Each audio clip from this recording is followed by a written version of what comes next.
What's going on, everybody? It's your boy, and I'm back. Yes, indeed. I'm Brian Redmond, and this is the Relationship Rehab. And on tonight, yes, as they say in the church, on tonight, we have a really good show for you.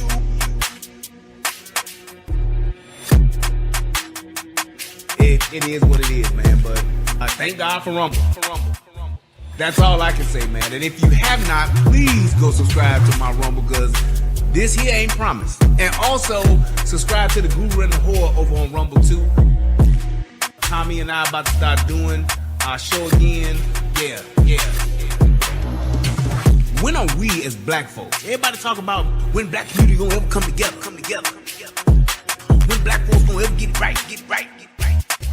Will black folks ever be able to overcome? Oh, he been saying that shit for 40 years, since I've been around. I think it needs to be a little bit more basic than that. I know this may be a shocker. But when are we as black folks just gonna treat each other with respect? When are we gonna treat each other with respect? How do I better myself? It's by doing the work myself. I need to work on myself. By changing myself. How do I better my people? I need to change the thought process and the thought patterns of our people. Period. That's just what it is. Period. That's just what it is. I don't think that the social engineers were able to see it this far, but the idea and the premise to say, hey, if we can get the main decision maker and the leader out of the home, then we as the government can essentially control this group of people. And that's just something that has been factual with just society.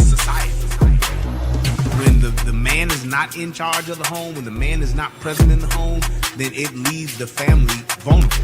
It just does. And so I believe that was done purposely for a position of control.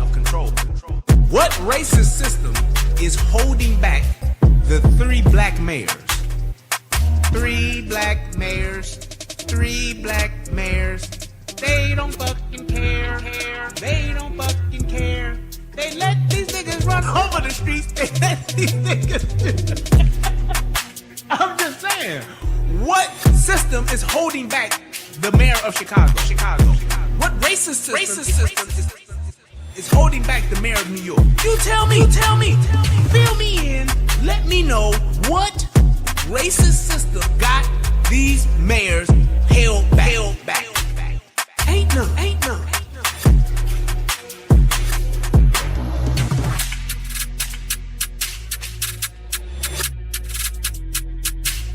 And let me wrap up with this, and I'm going to throw my cigar. Thanks. Thank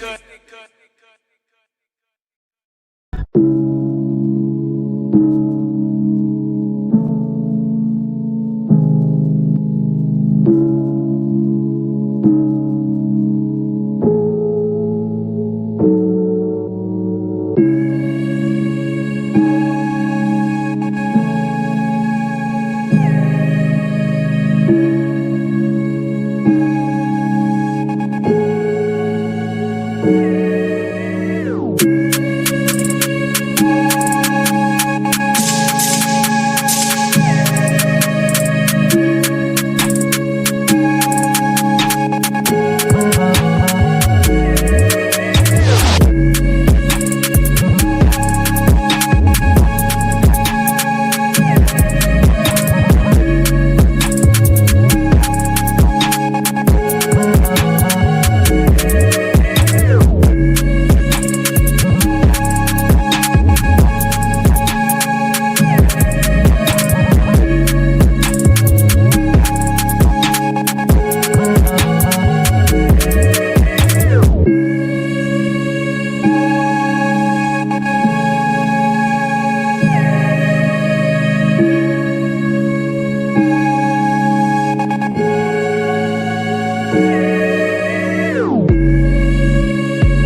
What's going on, everybody? It's your boy, and I'm back. Yes, indeed. I'm Brian Redmond, and this is the Relationship Rehab. And on tonight, yes, as they say in the church, on tonight, we have a really good show for you.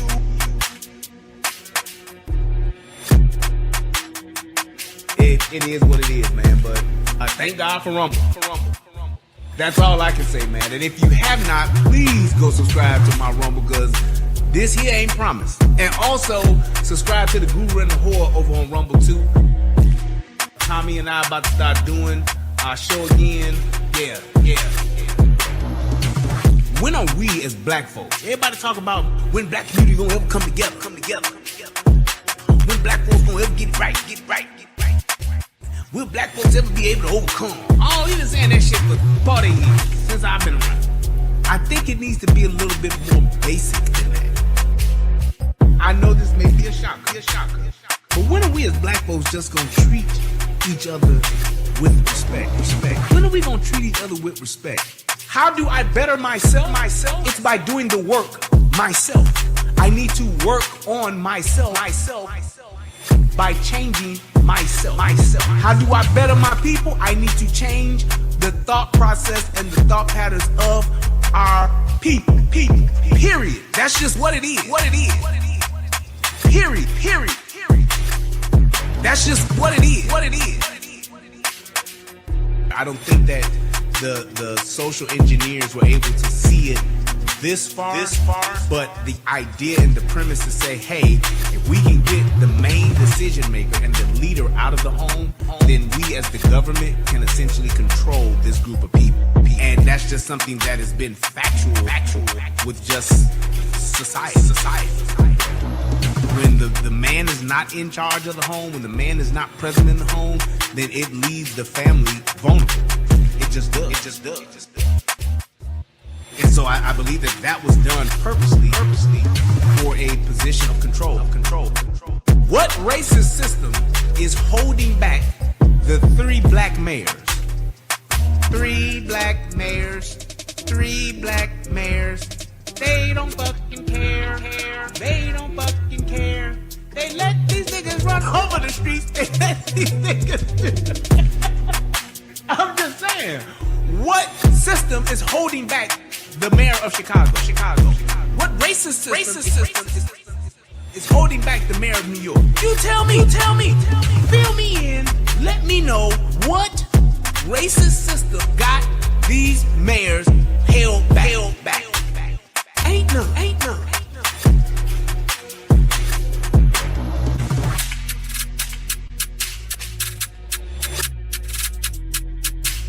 And let me end wrap up with this, and I'm going to my God. Thanks.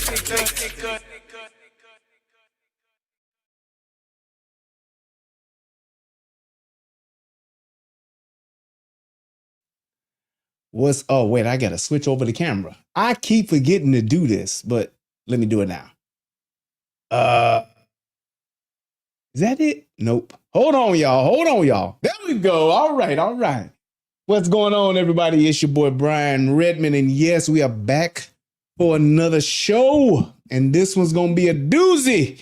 It's gonna be such a doozy that it's a part twozy. What y'all know about that? Yes, indeed, it's gonna be a part two because I got so much to do. But I did want to talk a little bit before we get the show started about some real disturbing news. I know that everything on the internet ain't what it seems, but then there are just some things that you just cannot deny. You can't deny it. Now, y'all know all this stuff that's been going on with Diddy, right? Y'all know everybody been talking about Diddy, talking about the diddler now, and you got your Jaguar rights and all these other people that came out. Y'all remember at the beginning of the year when Cat Williams said, all y'all big dick deviants are gonna be exposed. Well, I don't know about this man's penis size, but I believe the next one on deck is good old none other than the dragon himself, Busta Rhymes. Now, let me tell you, I have an immense affinity for Busta Rhymes. He is not only a hip hop legend, but in fact, he is an icon. He is transcended several generations, has been rapping for well over 30 years, from doing collaborations with a Tribe Called Quest on Scenario, all the way to as recent as Kodak Black. And yes, they are talking about Busta Rhymes is without a doubt a lover of men. I know. And I must say this in all fairness. Yes, my man, the dude said that. I got to put what Charles H. said, because this is exactly what he said. He said they're calling Busta Rhymes a huge zest monster. The nigga is zesty. But I immediately went back as I look back over my life and I think things over. I tried my best. I thought of everything I could so that I could refute this testimony. I got a testimony. I tried. I really tried. And as I look back over the years, we're talking 30 years. I don't remember Busta being with and having like no women. No women's. I just don't remember it. I don't. I tried. I really, really, really tried to remember those times. And I'm not gay no more. I am delivered. I don't know, man. I was really hoping that I would get that. And no, I can't remember. It's just like with Baby. Everybody was talking about, man, Baby ain't gay, man. He had not no limit, but he had the cash money. Man, he ain't. Man, where's women at? You can't be around that long in the game and be that big of an icon and nobody not know who your women's is. Y'all tell me. I'm telling you, I thought about it and I was sitting there and I was just playing it back over my mind. I said, no, man. And the more I thought, the more I kept coming up with nothing. I said, wow. Busta too, huh? Yes, old Busta. I just... You can't handle the truth. That's just what it was. But it is what it is. It is what it is. I was just really shocked. And I'm telling you, I tried. David Williams, I tried. I tried to remember. I never thought about it. You're right. I never really thought about it. He did. The only woman I can remember him being with, and this is fucked up, is Janet Jackson in her video. Gonna make you say my name. Yeah. That's the only woman I can remember him being around. Yeah. Gonna make you scream my name. And I'm like, Yeah, man. The only other woman besides Janet was Mariah. Baby, if you give it to me, I'll give it to you. As long as you want, you know I got it. Baby, if you give it to me, I'll give it to you. As long as you want, you know I got it. Baby, if you give it to me, I'll give it to you. I know what you want, you know I got it. Baby, if you give it to me, I'll give it to you. Hey, talking about the hits, man. But I put on my Facebook page today. I don't hardly ever post on Facebook. And I was like, say it ain't so, Buster. First the Fat Boys break up, and now this. I'm just saying, y'all. Y'all gotta look at the facts, man. You can't deny it. You can't deny it. And I know this hurts, but it's a bomb nevertheless. Yeah. So, hey, Buster is busting some male cheeks and has been over the years. Oh, I just never thought that. I never thought it about him, man. I just never did, man. I don't know who's next. And after Buster, I don't know if I want to know. I don't know. I feel like Eddie Kane in 5 Heartbeats. I didn't know. I didn't know. I didn't know. You told him about that deal you made with that red son of a bitch. What did Jimmy ever do to you, huh? What did he ever do to you? What did he ever do to you? I'm just saying. All right, so there's the initial topic of discussion to start the show off, and from here there's nowhere to go but up. But yes, yeah, just let it sit in, man. It's been a day.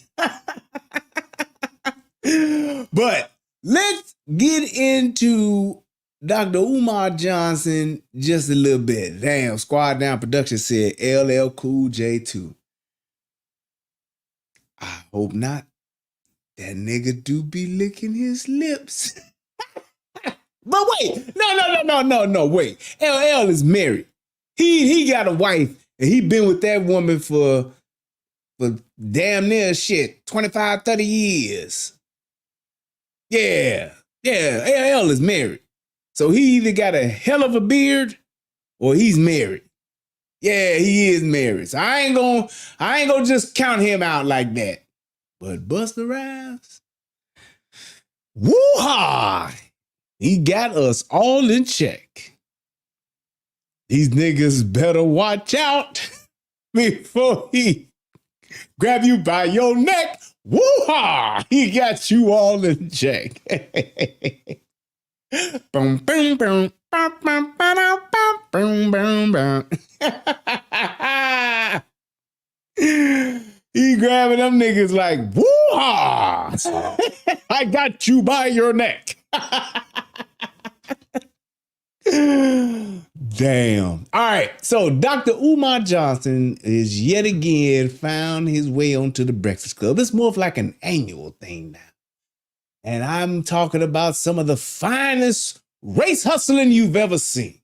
I'm talking about he is the future of race hustling. Just amazing at how much stuff he just makes up, blames on white people and blames on the system and blames it on black men and keeps it going. He keeping that race hustling, divisive, black power, pro-black train a moving with the coal that he's shoveling into that engine. I tell you. So, without further ado, I shout out to Pops, am going to play this show just a little bit. And as I do that, I am going to give my opinion. Yes. And I'm going to drape it in facts. Try my best to do so. So here we go. Once upon a time, not long ago, when people wore pajamas and lived life slow. All right, here we go, guys. Yep, there we go. Wake that ass up. All right. In the morning. The Breakfast Club. The Breakfast Club. Morning, everybody. It's DJ NV, Jess Hilarious, Yeah, Charlamagne the God. We are the Breakfast Club. We got a special guest in the building. He's back. He's back. Ladies and gentlemen, Dr. Umar Johnson. Welcome, brother. Yeah, Peace and buddy. Pan-Africanism. Good to see you brothers again. And you know when a nigga start out with that peace and Pan-Africanism. Y'all know we in for one. Y'all know it. You know it. King, how are you feeling today? I'm all right. You see, we got you on the wall over there, brother. You ain't You don't even even see see it. You don't even see yourself right there. Oh, get out of here. Yes. Oh, man. Good looking out. You Good on the looking wall. out. You on the wall. Good looking out. All right. The Black Wall of Fame. The Breakfast Club Wall of Fame. Yeah, buddy. Boy, I sure wish Tommy was here so he could do that. Dr. Umar. Shout out to my brother Tommy. I sure wish he was here to do that. How does Dr. Umar feel about being the black boogeyman for interracial relationships? It's good and it's bad. Okay. The good side is I hear from a lot of brothers who have gave up the bunny hopping. They Now, this is what I mean by race hustling. What the fuck is bunny hopping? This is the shit that I wish black people would just get away from. I mean, if we ever talked about how black folks can overcome, how black folks can become better, this is one of the areas where we really just got to say, okay, we are not going to do this anymore. And that's just making up shit. And whenever we hear somebody saying it, we just need to say, I don't remember asking you a goddamn.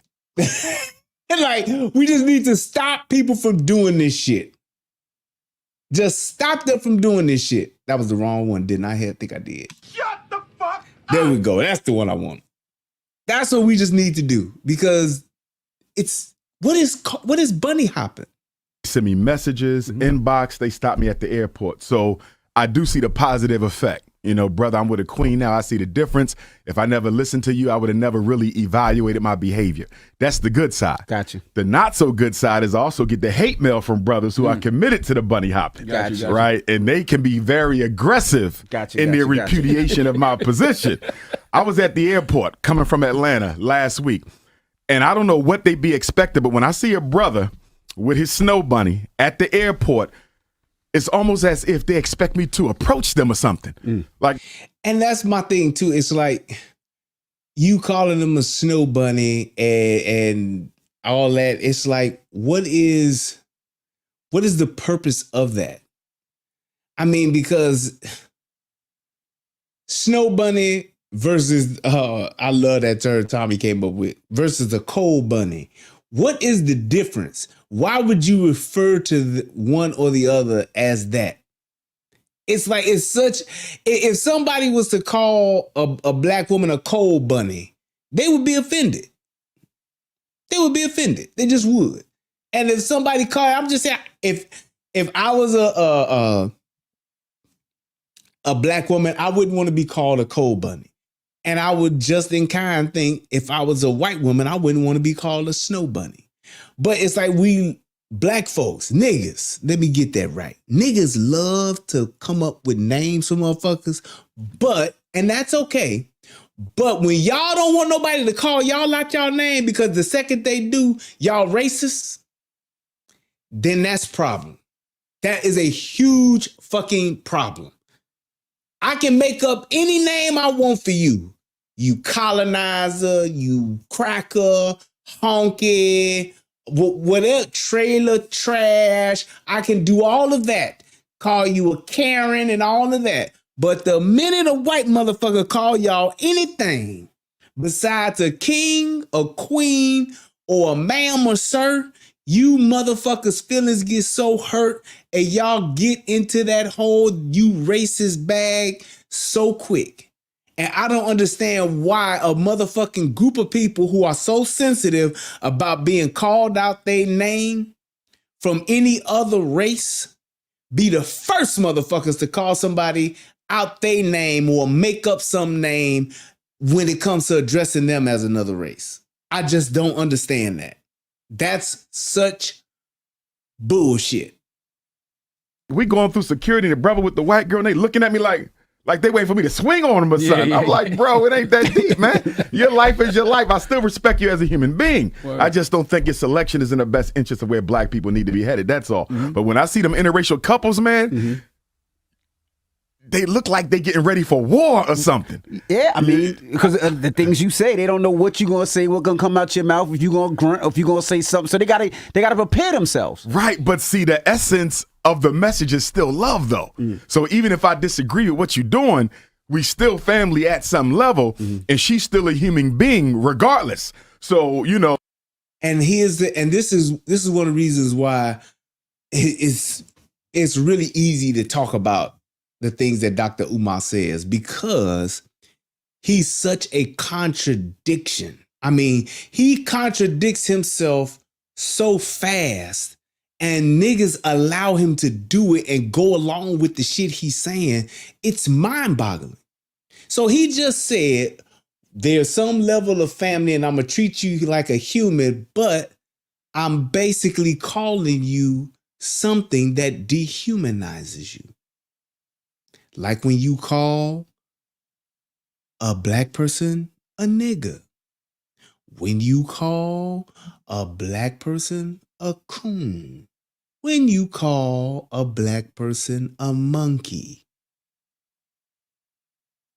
It's dehumanizing them. But he just turned around and said, are you still a human?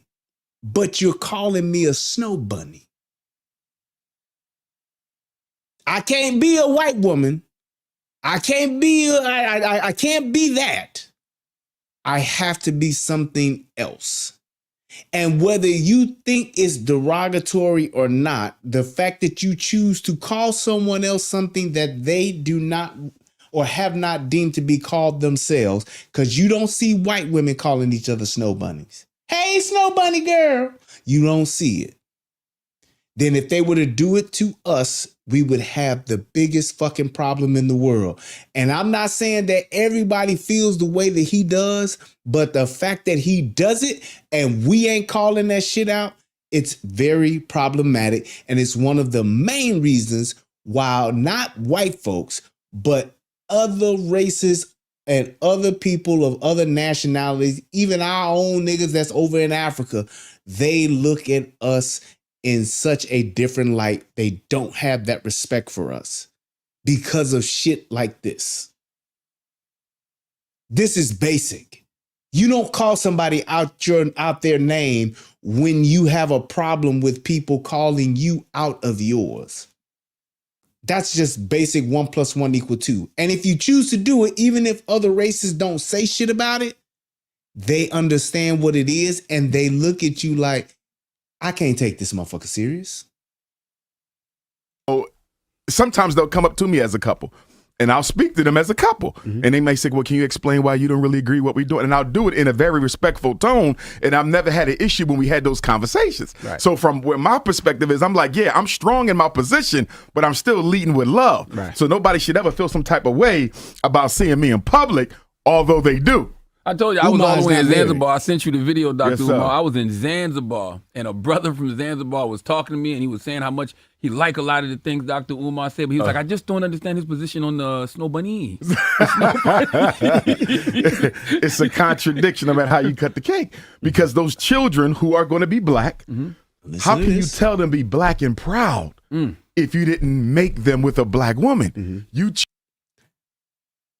So he said, how can you tell them to be black and proud if you did not make them with a black woman? That's what he said. But listen to this. Chose to incubate your seed in a non-African woman. How can you then turn around and raise those children to be black and proud when if you were black and proud, you would have chose a black woman to incubate your seed in. It doesn't make sense for the descendant of the slave to be planting his seed in the descendant of the slave master. Now, it's a complete contradiction. What are your views? Has your views changed on mixed people, right? Because, you know, people will say even if you have a drop of black blood in you, you're black. I do the one parent rule. Okay. So for me, if one of your parents are black, you're black. Okay.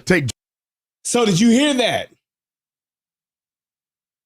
If one of the parents are black, then you're black. But you can't have black pride being black if you did not have both parents being black. Is that not a contradiction?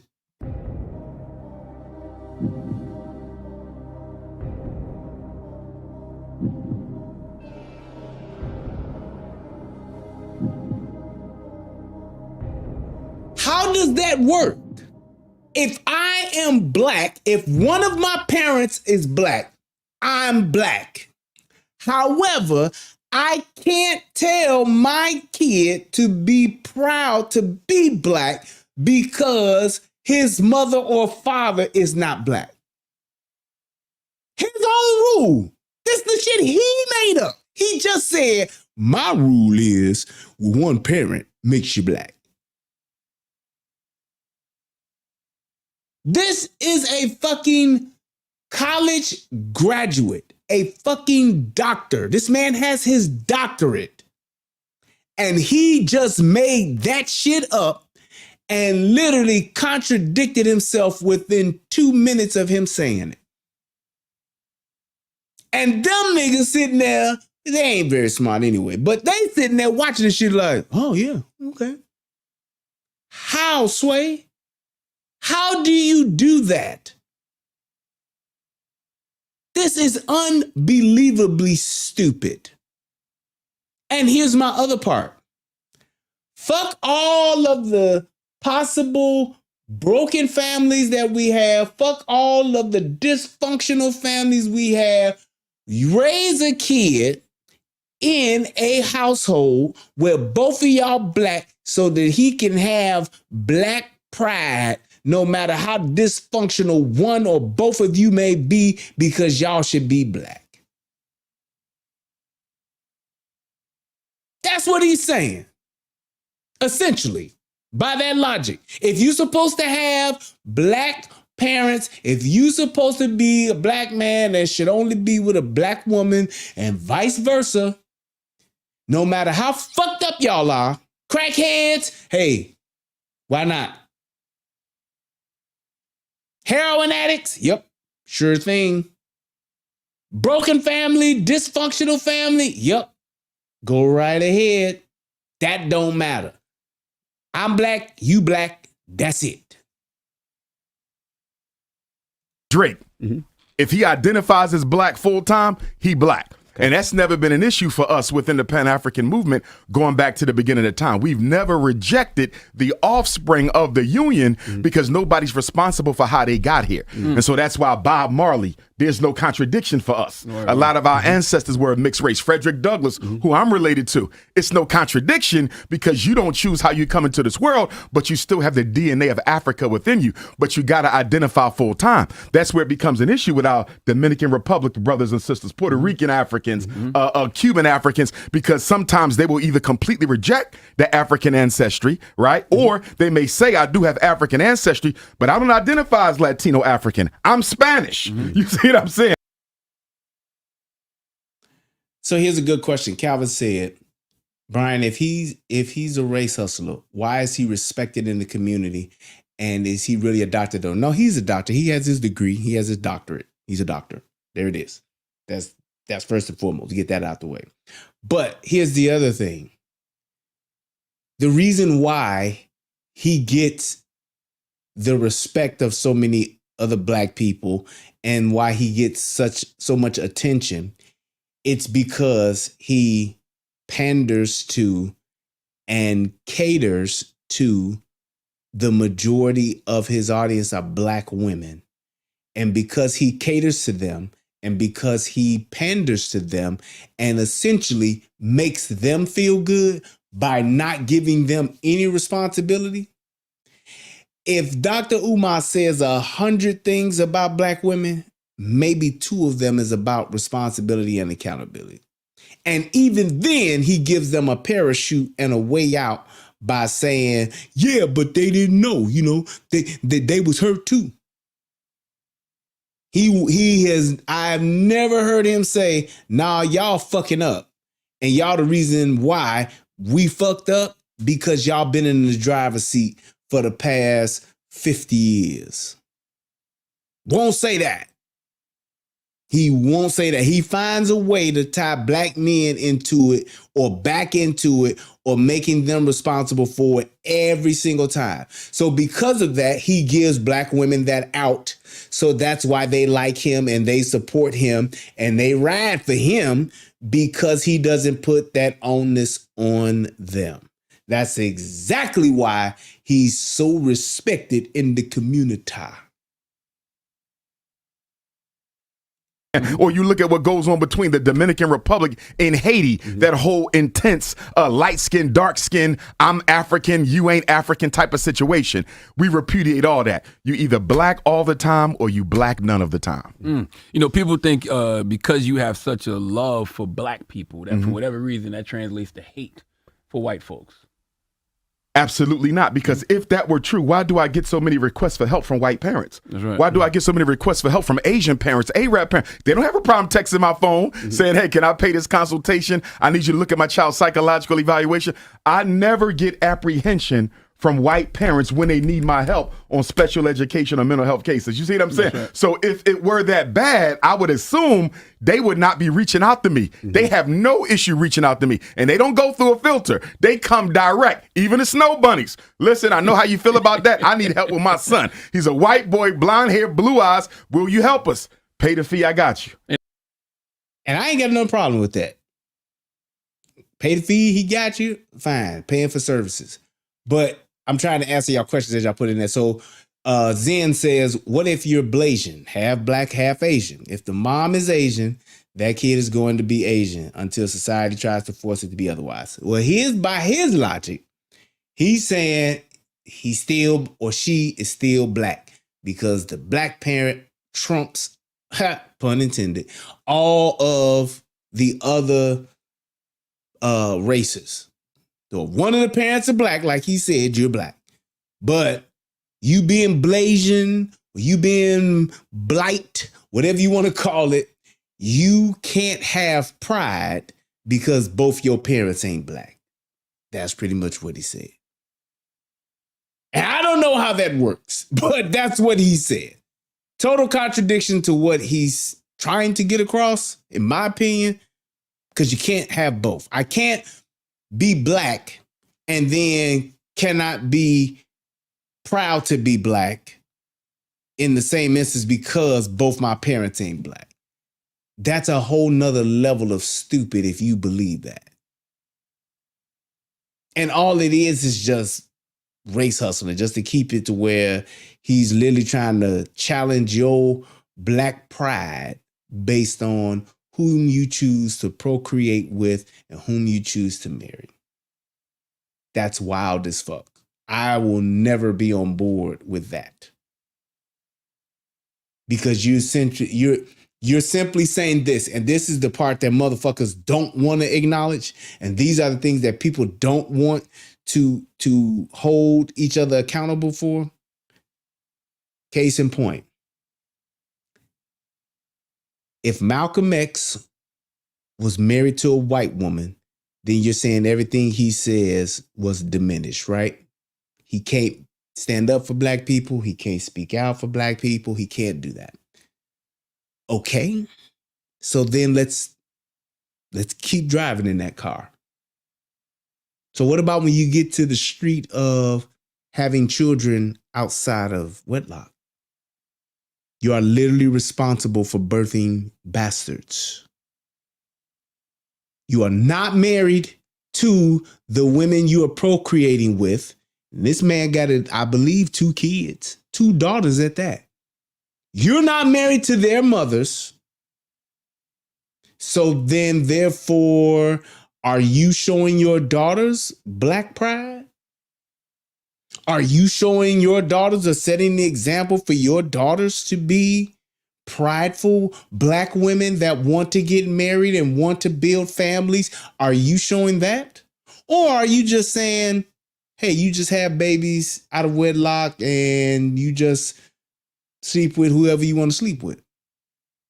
Is that not detrimental to the family? Would you rather have an intact family where the parents are, one is black and one is white?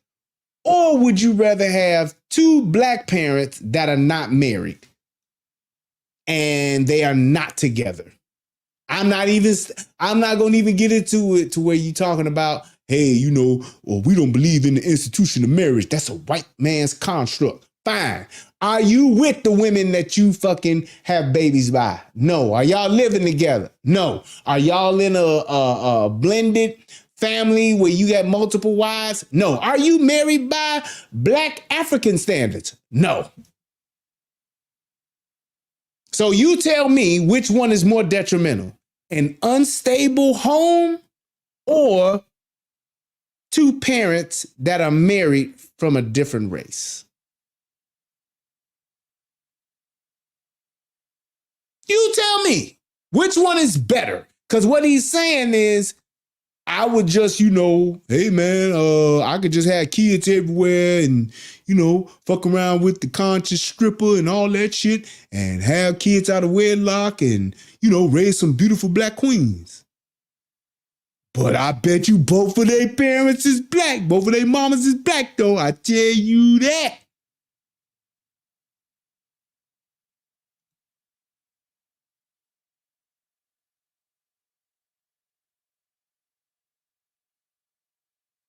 I guess. Just saying. If you hated them, you wouldn't offer the help. Why would I help them at all? You see what I'm saying? And some of them buy my book too. They say, hey, I know your book is towards black families, but the information in there, we can use it too. Do white parents ever call you and say, hey, my white son or my white daughter is into this black boy or black girl, and we want to erase them from there? Do they ever call you for that? No, I get the opposite. I'll get the black mother who would say, Dr. Umar, my son is bunny hopping, and it looks like he has a point of no return. Can you help me out? That's what I get. Do you have a camp? Because that'd be cool. I need a camp. I need a camp. That's a good idea, though. So what they do call a bunny hopping recovery camp. Bunny Hoppers Anonymous camp. I need a camp. That's not a bad idea. That is a very good idea. You just gave me an idea. Man. So when they do call you, how do you break it down? Oh my God, they be upset like Dr. Umar, he taking a white girl to the prom, and I thought that was it. No. She's living with him in his dorm. No. They're about to move in together. No. She's pregnant now. What can I do? Dang. And the first thing I say to the black mother is, are you sure you did not model love or addiction to whiteness before your son? Because many of these mothers who have an issue with their son with the white girl got blonde hair, blonde weave. You see what I'm saying? The green contacts. Like, I'm looking at how you present yourself. You look like you're trying to be a white girl. So, Bing bang. Right? Touche. if the mother is imitating whiteness, why wouldn't the son be attracted to it? Because your first love affair is with your mother, not sexually, psychosocially. So therefore, if I see my mother imitating white women, are you not indirectly through your behavior suggesting that I date white females? Got him on the ropes, Bean. Got him on the gallows, right? He's about to hold these black women accountable. So I think a lot of black mothers have to really check themselves with regard to how they're modeling the fact that they believe within themselves as a woman that white women are more attractive. Man, I want to ask you something Columbus Short says. Got him. 1 point for Umar. If you're a mother and you're concerned about your child, your son, dating white women, that's a great point to acknowledge and to see if that's the case. But there are other things that come into play too, as far, and this is one of the things, there's another video I was watching the other day. No, it was today, actually. The dude from the Fugazi podcast, I think it's called. I can't think of the nigga's name, but he's from the I think it's called Fugazi podcast or No Jump. No, not Joe Jumper. I think it's No Fugazi or Fugazi podcast, something like that. But it's they have this thing where I don't know if it's a manosphere thing or a red pill thing, but they leave so much out of what the reality of it is, what the reality it takes to actually have a functional, sustainable relationship. They just focus on one thing. I think I'm gonna break that video down too, because it's like it's some important shit to me that I believe that they're missing and they're not acknowledging that, but they're steadily trying to get their message out. And I think that that's kind of problematic for us as far as just men, period. This was just a man and woman thing. This wasn't black or white, but yeah, it's there's a relationship aspect, and there are certain characteristics and certain things that people should have as just humans, right? That we don't have, that are extremely important and will literally decide on how functional a relationship will be, which will then dictate the longevity and sustainability of that relationship. But they kind of leave that shit out. But yeah. We talking about that. Sure. He said he got some heat for saying that black men are dating outside their race because most black women are raised by single mothers and absentee fathers and taught a don't need a man mentality. What are your thoughts on that? Well, here's what I would say to my brother Columbus Short, and I'm a fan of his. Are we not all victims of the systemic oppression and injustice that racism has introduced into our community? So just as you have black women who didn't grow up with their father, you have black men who didn't grow up with their fathers or their mothers. Mm-hmm. In other words, why is it acceptable for the black man raised by a black woman without his dad to reject a black woman raised by her mother without her dad? I think sometimes black men can be guilty of a double standard where we want a perfect offering when we ourselves are not a perfect offering. And to that point, I think black men need to recognize the fact that one of the reasons we have so much conflict with black women is because we don't operate on a masculine platform with our women all the time. We tend to operate on a female platform. For example, when and that's because we have black women running and leading our communities. That's 1 + 1 = 2. How can we be? And here's what he's about to do. He's about to hold us responsible and accountable to that. And he's going to give the women an out for it. And I don't understand how in the hell you can do both of those things. Just watch. A woman gets angry rather than you trying to understand your queen non-emotionally. So you can't have both people in a relationship with a low emotional IQ. Because if both people in a home, if you put a pin in that, as DJ Just Jay would say, you can't have two people with a low emotional IQ. Aha. But this the same motherfucker telling us to go and be with a black person no matter what. Low emotional IQ and all. That's what he's saying. You and your wife both have a low emotional IQ. If you and your wife both have a low emotional IQ, y'all going to argue over everything because nobody says, I am not going to emote over this. I'm not going to deal with this with feelings. I'm going to use reason and intelligence. That's what the man is supposed to do. Yeah. But guess what we do? Raised by single mothers, many of us, we reflect right back to them that emotional trauma that they throwing on us. So in essence, you have two females arguing, although one is in a man's body. Black men have to start being masculine and less feminine. All this cattiness, this back and forth between black men and black women on the internet, that is feminine and feminine. Masculinity don't operate like that. Masculinity wants to understand where the woman is coming from. Masculinity wants to then intervene, study himself, evaluate his behavior, and try to level up to where she needs him to be. How would he have to level up to where she needs him to be? And how can he just put on this wonderful coat of masculinity when he don't have a daddy, Umar? This the same dude who just said we got to make sure that, black men got to make sure that they, and black men this and black men that. But if I ain't never seen it, how can I do it? I've never had it. How can I do it? I've never been showed. It's never been shown to me. How can I display it?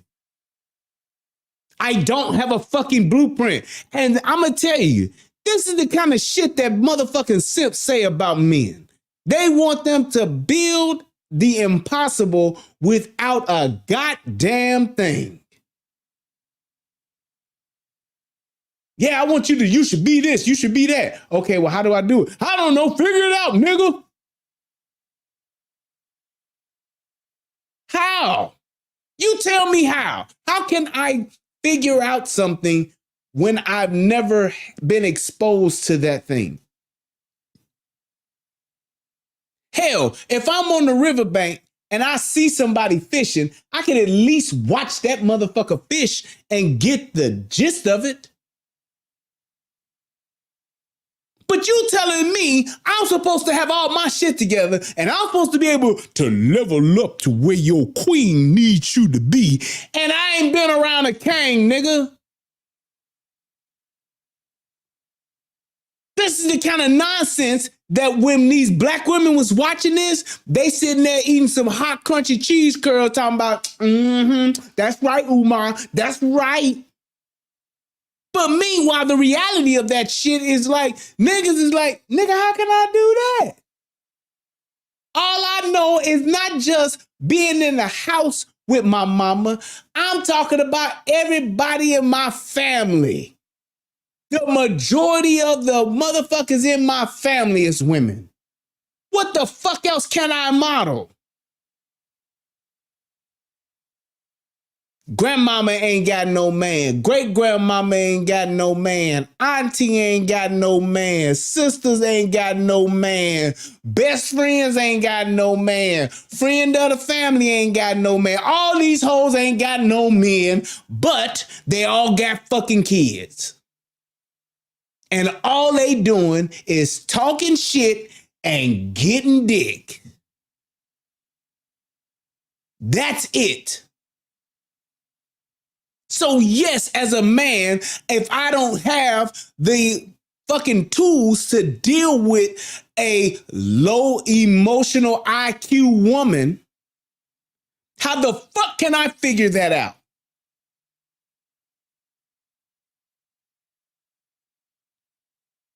And if you men are watching this and y'all ain't putting this together, this is the problem. And this is why black folks only get married at a 25% clip. This is the reason why upwards of 70% of women are the ones that ask for divorces in relationships, because they literally do not know how to function in fucking relationships. And we all know that niggas don't go and get counseling. They go get Hennessy. They go get high, and they go get sex. But arguing back and forth with women as a man, that's anti-masculine behavior. What we really need is some testosterone shots. We need more testosterone, because black men are mimicking female behavior emotionally, and they're not even recognizing it. I know a lot of women. And how is that? Why is that? You see how he won't say it? Basically what he's saying is these bitches need to stop having kids out of wedlock.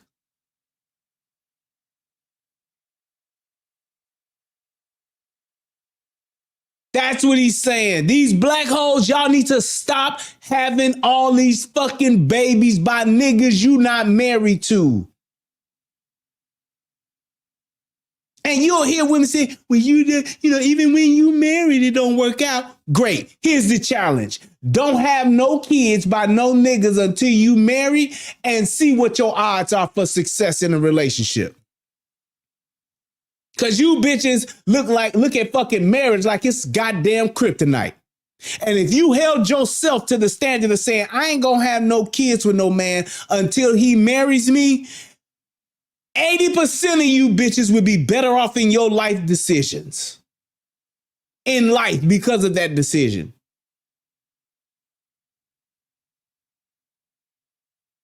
You just would.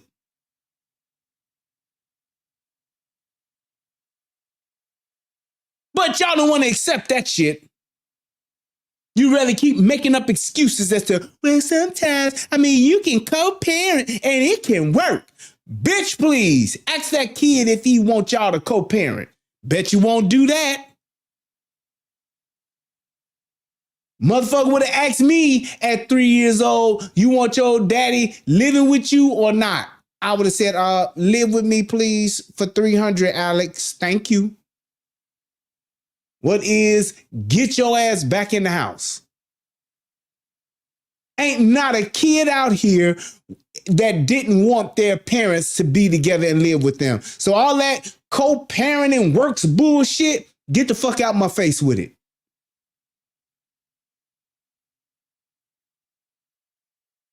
Fathers that have not been in the household with your kids, you know you miss a lot of shit.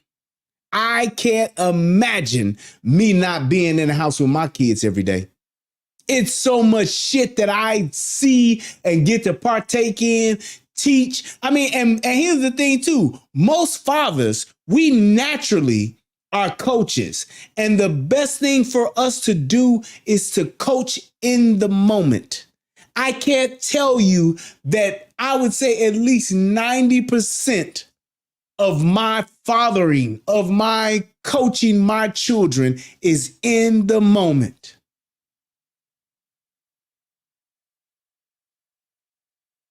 So miss me with that bullshit. I'm a better father to my children being in the house with them every day. And fuck anybody else that say otherwise.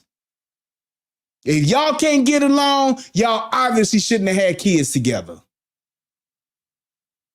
And if you tried that part first before you had kids, 85% of you wouldn't have kids out of wedlock.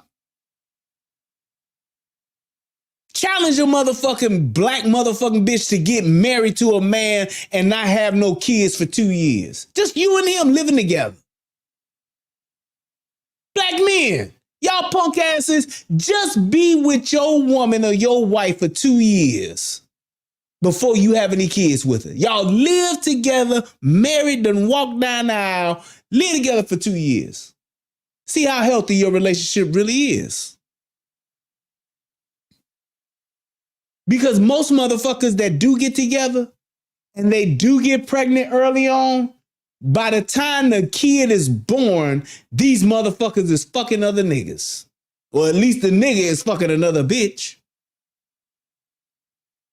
By the time these motherfuckers have get together, boyfriend, girlfriend, hanging out, doing shit, she get pregnant. By the time that baby's born, 9 months later, most of these motherfuckers ain't even together.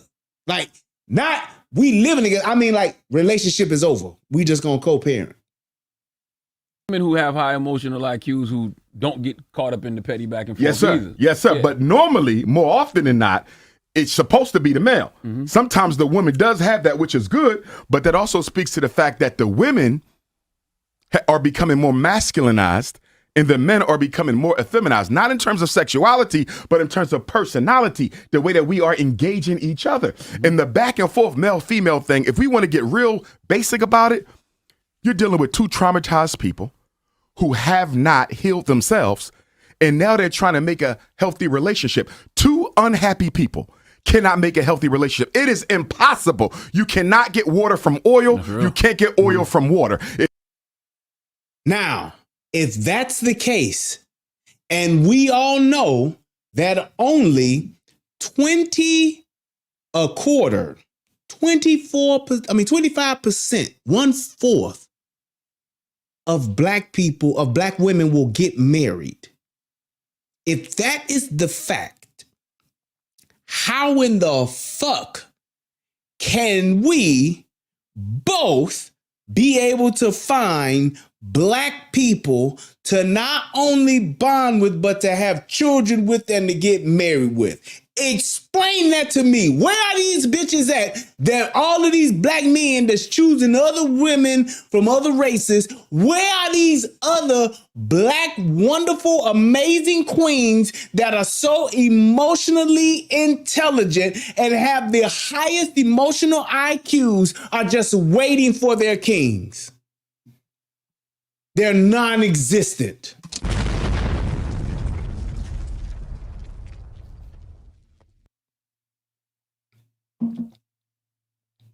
So therefore, I don't have as many options to have a healthy relationship with a black woman that look just like me, and we get together and we get married and we have healthy children in a relationship, in a marriage. Just by the numbers alone. They are not available, literally. And that is the race hustling part.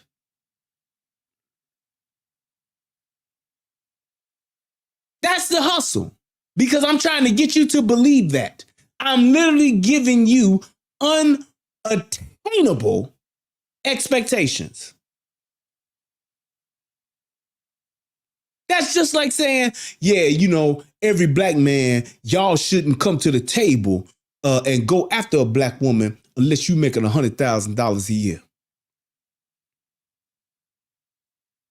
That's an unrealistic and unattainable expectation to put on a group of people.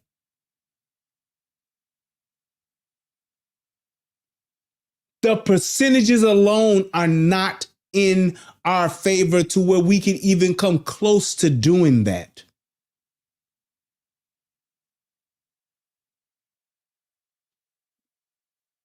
If she's traumatized because her father abandoned her and he's traumatized because his mother chose her second husband over him, you got to deal with those unmet childhood issues. Most of us are still dealing with unmet childhood issues, and we're given the responsibility to our partner to heal us from demons that can only be healed with our parents. My wife can't undo what my mama did. I got to work with my mama.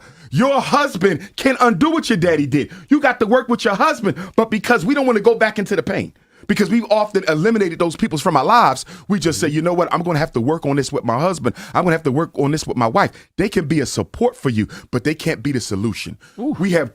So how can I have a healthy relationship with a black queen if they are not even available physically and emotionally? If I'm fucked up, how can I get with, or why would you tell me to go find another fucked up woman just because she's black to have children with and to get married to?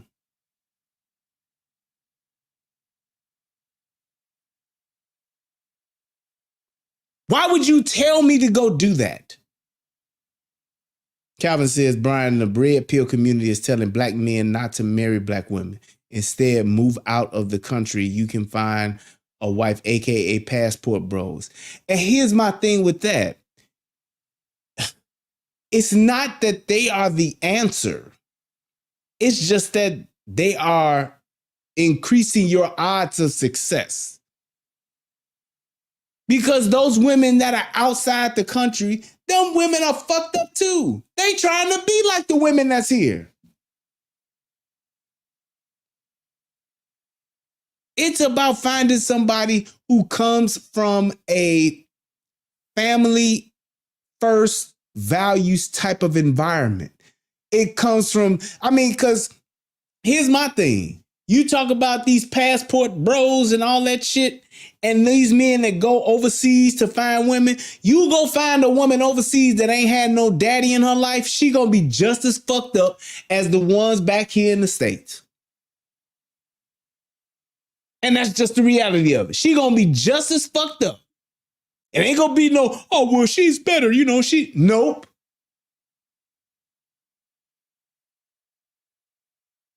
Nope. You go find you some Nigerian princess that ain't got no daddy in her life, she gonna be just as crazy because she's gonna be trying extra hard to try to be like these black bitches over here. She's looking at Meg the Stallion, Carly Red, Sexy Red. She's looking at Cardi B. That's who she's modeling herself after. Because she ain't got no daddy telling her and raising her in the way that she should go. Now, you find you an African woman who comes from a good family and her family is intact. She got a daddy, granddaddy, and all that shit. Then yes, she's gonna know her role. She's gonna know how to be a wife. She's gonna know how to take care of her man, how to be a mother. She's gonna know that because that's where she comes from.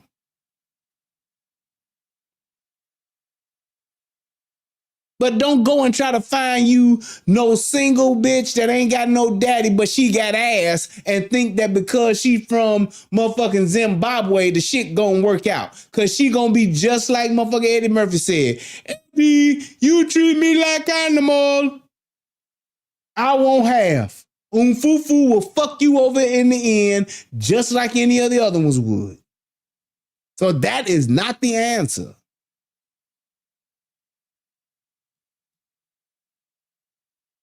I would have never really evaluated my behavior. That's the good side. Gotcha. The not so good side is also get the hate mail from brothers who are committed to the bunny hopping. Gotcha. Right? And they can be very aggressive in their repudiation of my position. I was at the airport coming from Atlanta last week, and I don't know what they be expecting, but when I see a brother with his snow bunny at the airport, it's almost as if they expect me to approach them or something. Like we going through security, and the brother with the white girl, and they looking at me like they waiting for me to swing on them or something. I'm like, bro, it ain't that deep, man. Your life is your life. I still respect you as a human being. Word. I just don't think your selection is in the best interest of where black people need to be headed. That's all. But when I see them interracial couples, man, they look like they getting ready for war or something. It's because of the race hustling. That's just what it is. Here's the thing here. So Amanda said they make fun of mentally fit black men. And one would ask, well, how does a black woman know if a man is mentally fit? You know how? Because the men that are in the black community that are not fresh out of jail, drug dealers, niggas, the thug niggas in the streets, which are all the mentally unfit motherfuckers. All of those niggas, the majority of those niggas, they are not emotionally intelligent enough and mentally stable enough to be the father and to be the husband that would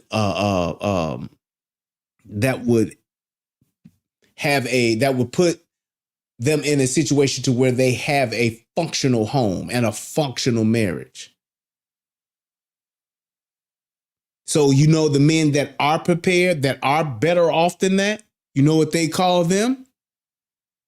Lames. Oh, she put it up here. Nerds. Those are the men that are in that position, but the black women in the hood don't want them.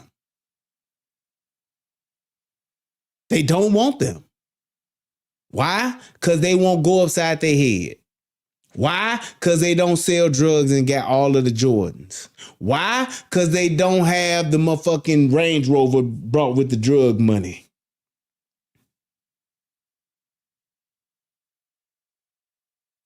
That's why. They L7s, right? Squares. That's exactly what they are. These women are looking for the next month. The men that these women in the hood are attracted to are the Little Dirks, the King Vons, the Chief Keefs. Those are the type of men that these women go after. And if they do get with a lane, the minute one of them niggas come along, they going. They want to actually go and fuck all the King Vons, have kids with all of the little Dirks, and hang out with all of the Chief Keefs. And then when they pussy get wore out, when they get old, when they titty sagging, then they want the nerd who gonna take care of not just them, but the bastard kids they had with all of these other niggas over the years. I got 4 kids, I got 3 kids, and now I need somebody who gonna take care of me and adopt them.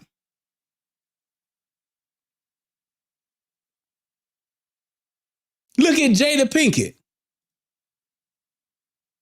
Look at Jada Pinkett. That bitch would leave Will Smith right now for a Tupac-like nigga.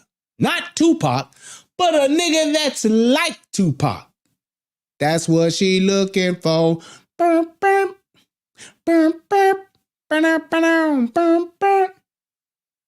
That's what she looking for. That's just how the shit goes. And as fucked up they may be, mentally unhealthy, they may be traumatized life that they may have, as Umar so carefully pointed out. Why should I be the one who has to try to clean that up when I don't have the tools to do it? And here's my thing. This motherfucker's a psychologist. He's a doctor. He has his doctorate in psychology. He knows about all of the fucked up shit that these women have, and he ain't even married to one.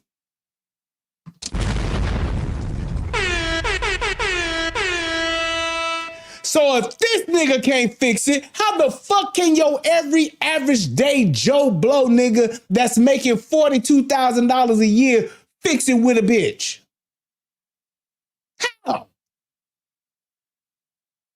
You tell me how the regular average nigga can fix that type of bitch.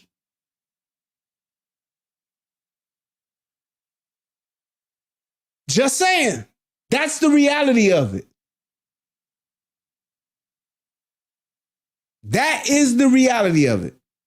You want us to go and fix that shit, but I don't have the money. I don't have the tools. Hey, I can't even afford to put this bitch in therapy.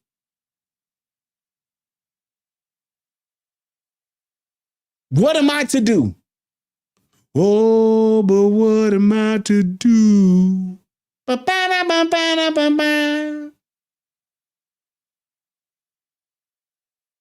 It's like, what can you do with that? Yeah, I mean, because the things you say, they don't know what you're gonna say, what's gonna come out your mouth, if you're gonna grunt, or if you're gonna say something. So they gotta prepare themselves. Right, but see, the essence of the message is still love, though. So even if I disagree with what you're doing, we still family at some level, and she's still a human being regardless. So, sometimes they'll come up to me as a couple, and I'll speak to them as a couple. And they may say, well, can you explain why you don't really agree with what we're doing? And I'll do it in a very respectful tone. And I've never had an issue when we had those conversations. Right. So from where my perspective is, I'm like, yeah, I'm strong in my position, but I'm still leading with love. Right. So nobody should ever feel some type of way about seeing me in public, although they do.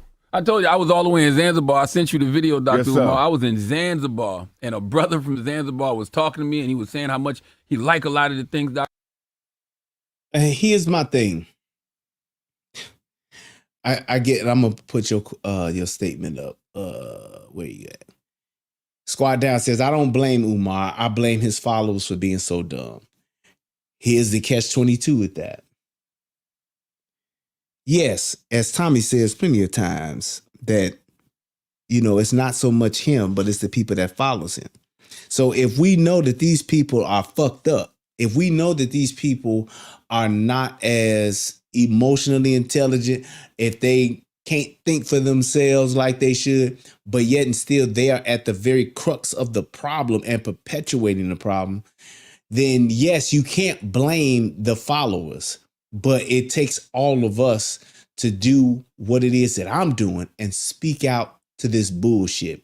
And we as black folks, we have this thing to where when it comes to us as black folks holding other black folks accountable, we can't sit back and not say shit and then complain about the problem. That's my whole point to that. It's like we can't sit back and not say shit and really not say shit. So for every platform that's doing this, there needs to be a platform like mine doing this. Because at some point or another, there is somebody somewhere that can see this and do something different. And I think that it's worth it to do that than to just say, man, these motherfuckers are stupid and they just stupid and that's just how it is because they stupid. Because we may not be able to save these motherfuckers, but we could potentially save those motherfuckers that are coming after him. He says other stream has stopped. Hold up. Dr. Umar said, but he was like, I just don't understand his position on the snow bunny. It's a contradiction about how you cut the cake. Because those children who are going to be black, how can you tell them be black and proud if you didn't make them with a black woman? You chose to incubate your seed in a non-African woman. How can you then turn around and raise those children to be black and proud when if you were black and proud, you would have chose a black woman to incubate your seed in? It doesn't make sense for the descendant of the slave to be planting his seed in the descendant of the slave master. Now, oh shit, I went all the way back. I'm sorry. The National Committee has. What is that saying about the talent y'all incubating? Right. Till somebody gets pregnant, y'all move in together to heal us from demons that can only. That also speaks to the fact that the women are becoming more masculinized. Here we go. And the men are becoming more effeminized, not in terms of sexuality, but in terms of personality, the way that we are engaging each other. And the back and forth male-female thing, if we want to get real basic about it, you're dealing with two traumatized people who have not healed themselves, and now they're trying to make a healthy relationship. Exactly, Preem. My man Preem said, why that dude ain't married? He pushing it too hard not to be. To not be. And my thing is this. He got kids. He is the psychologist. If anybody should be able to get a motherfucker's mind right to where they could have a stable relationship, would it not be the motherfuckers who's preaching it? He's preaching this. So if he's preaching it and he's struggling with it, and he's not talking about the struggle, then that's why I'm calling race hustling. You literally just talking shit because you're not willing to call out the deficiencies and the problem areas on both sides and to say, hey, this is why we need to do what we're doing and this is how we need to get better. He ain't doing that. He's just talking shit. He needs to be saying, hey, here's what's happened. Here's what I did that wasn't right. I made these mistakes, and here's why I made them. And here's how I'm hoping that others won't do the things that I did. Nope. He just said, you choosing to put your seed in another woman. So the fact that a man is willing to put his seed in a more stable and healthy environment, that's the wrong thing to do. Because of this. I can't go for that. No can do. Happy people cannot make a healthy relationship. It is impossible. You cannot get water from oil. You can't get oil from water. If she's traumatized because her father abandoned her and he's traumatized because his mother chose her second husband over him, you got to deal with those unmet childhood issues. Most of us are still dealing with unmet childhood issues, and we're giving the responsibility to our partner to heal us from demons that can only be healed with our parents. My wife can't undo what my mama did. I got to work with my mama. Your husband can't undo what your daddy did. You got to work with your husband, but because we don't want to go back into the pain, because we've often eliminated those people from our lives. We just say, you know what, I'm going to have to work on this with my husband. I'm going to have to work on this with my wife. They can be a support for you, but they can't be the solution. Ooh. We have too many spiritual vampires floating around the black community. These are, and he's one of them. This nigga's one of them. I'm just saying.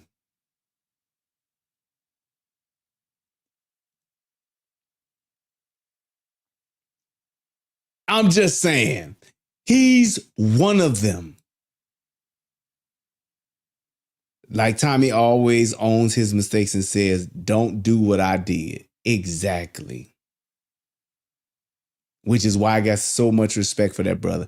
And even me, there's shit that I've done. I wasn't the best husband in the world. I'm on my second marriage. But yet and still, I will not be the one to be saying, well, we got to make sure that we do. I want you to be with anybody that is going to give you a more stable partnership. And that's just how we need to look at it, because we are so fucking broken. And yes, it's not up to that spouse to fix me, but that spouse could definitely help our children. Because that's the problem. We got two broken motherfuckers coming together. And even though they may know that they're broken, they don't have the tools to help their children become better versions of themselves.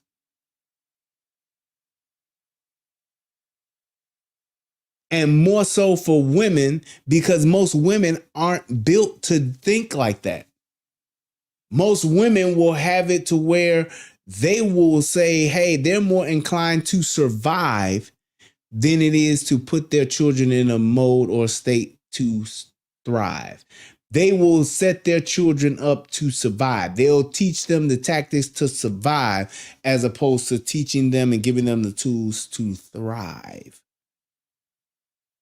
It's just how they're wired. Just saying.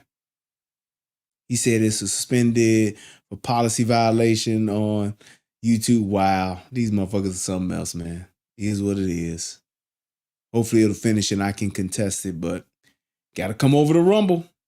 Emotionally toxic people who don't present themselves as they are to the opposite sex. They present their social self, their psychological mask, and you don't realize who they really are, Envy and Charlemagne, until somebody gets pregnant, y'all move in together, get married, or get engaged. The whole time y'all were dating, it was perfect. You say, I've been dating my queen for 10 years. We never had an issue. Get married, divorced in 6 months. You know. How many motherfuckers do y'all know that happened to? We talking about such a small percentage of people that have been together for 10 years or long. I know of maybe 2 people, 2 that were together for some years. And I ain't saying they had to be 10, but I mean some years before they got married. And then shortly after they got married, the shit fell apart. The greater majority of my network of friends, that don't happen. But he's making that a point of contention. Like, that's what black folks been doing. They've been together for 8, 9, 10 years, and then they go ahead and get together, and then they get divorced for 6 months. Nope. Wrong. And for you motherfuckers that sitting there saying, well, that's what Umar thinks, that's his thoughts, and that's what it is. I say this. It doesn't matter what you think. God damn it. It doesn't matter. My man Priest said, I still want to see pictures of his school. He ain't mentioning that in a minute. He gonna talk about it today. Yeah, he gonna talk about it in this one. Know why? Because once y'all moved in that house together, your ego no longer wants to lie to her, Envy. Your ego no longer wants to lie to her, Charlamagne, and her ego doesn't want to lie to you. So now you start seeing things that you never saw 10, 20 years when y'all were dating, because in close proximity, the ego drops its mask. Damn. Dr. Umar ain't playing today. Yeah. Let's get to it. There's a lot of things to talk about. Do you think President Biden should step down? Do I think President Biden should step down? I got a couple answers to that. On the one end, presidents don't make the final decisions anyway. So because they are puppets, it really wouldn't matter if he stepped down or not.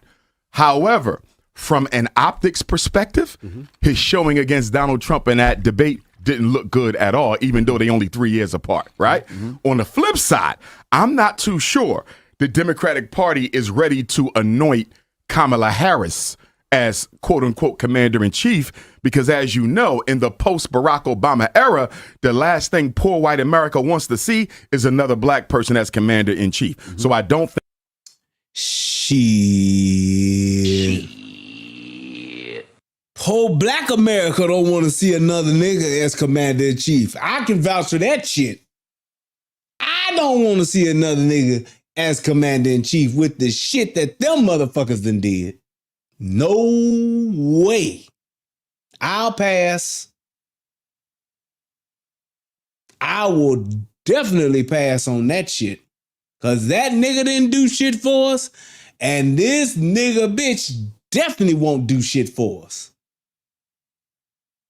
No way. Not you, Kamala. Not you. That's what my son be saying. My son be like, not you, sissy, not you. Talking to his sister. I'll tell you, that's what the fuck I would say. Not you, Obama, not you. No way. But I think they necessarily want to go that route. They don't have to. There's others as well. But at the end of the day, both men are extremely up there in age, because I don't want to be a... You right, Amanda, but you shitting on my channel at the same time. That shit bogus as hell. You just, you stated a fact, but you really hurt my feelings, goddammit. My little channel. Yeah, my channel is little, but why they fucking with me? My little small ass, in the corner ass, motherfucking micro motherfucking ass, puss ass channel. Why y'all worried about me, YouTube?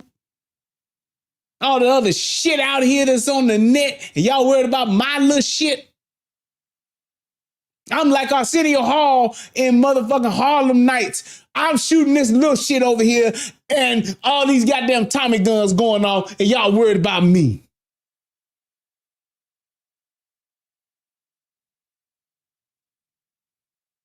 Calling my channel little. I'm gonna take your wrench, Amanda. Senior shamer, if you would, right? Because seniors are just as capable intellectually, many of them, as those of us in our age bracket. At the same time, they're still the two oldest men to ever run and rerun for president of the United States. But you know what? Doesn't that also speak to the weaknesses in both parties? That's right. If Joe Biden is the best the Democratic National Committee has, if Donald Trump is the best the Republican National Committee has, what is that saying about the talent y'all incubating? That's right. And this is my thing with this. And I've heard a lot of people talk like this. So it's not just Umar. The fact that there's so many people that make these statements about the political parties, two-party system, the fact that they're both candidates are old, it's amazing to me how motherfuckers will say, what's his name? John McCain. Oh, McCain's too old. Obama was much younger. Cool. All right. Obama was with it. Turned right back around and said about what's her name? The white girl that was with McCain. What the fuck was her name? God damn. Ditzy broad. Somebody help me. Somebody tell me. But they talked about her being stupid. She's not smart. But she wasn't. What the fuck is her name? Damn. Palin, Sarah Palin, thank you. Sarah Palin wasn't smart. Okay, great. Everybody said how smart and how with it Obama was. He's a Harvard graduate and all that. Great. Why is it now that when you talk about how old, and not old, but senile Biden is, that you don't mention that about Kamala Harris not being very smart? So we talked about Sarah Palin not being smart, but we ain't talk about Kamala Harris not being smart. We talk about Donald Trump he's such a liar. And we don't talk about the lies that are documented and have been told by Biden and Harris. It's amazing how when we find a way to talk about Joe Biden being old, that they find a way to talk about Trump being old too, when they are both clearly not even on the same spectrum of age and just being mentally with it. Cognitive. They are not even close. And I could see it if one was old and the other one was older and they both on the path of senile. No. For the past 2 years, Donald Trump been traveling the fucking country, doing rallies, doing all of the shit that he's done day in and day out, campaigning. And this motherfucker, Biden, can't even go on the campaign trail. He can barely make it out of bed every morning. But y'all trying to make it see, I think they both old. Man, get the fuck out of here. And then when you talking about, I think if this is the best we have to offer, it ain't gonna change.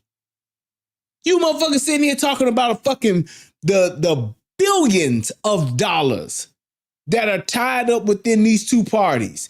You want it to change? How y'all gonna get rid of that? Let's follow the money. Who's gonna get rid of the billions of dollars that the RNC has to where you could have another party?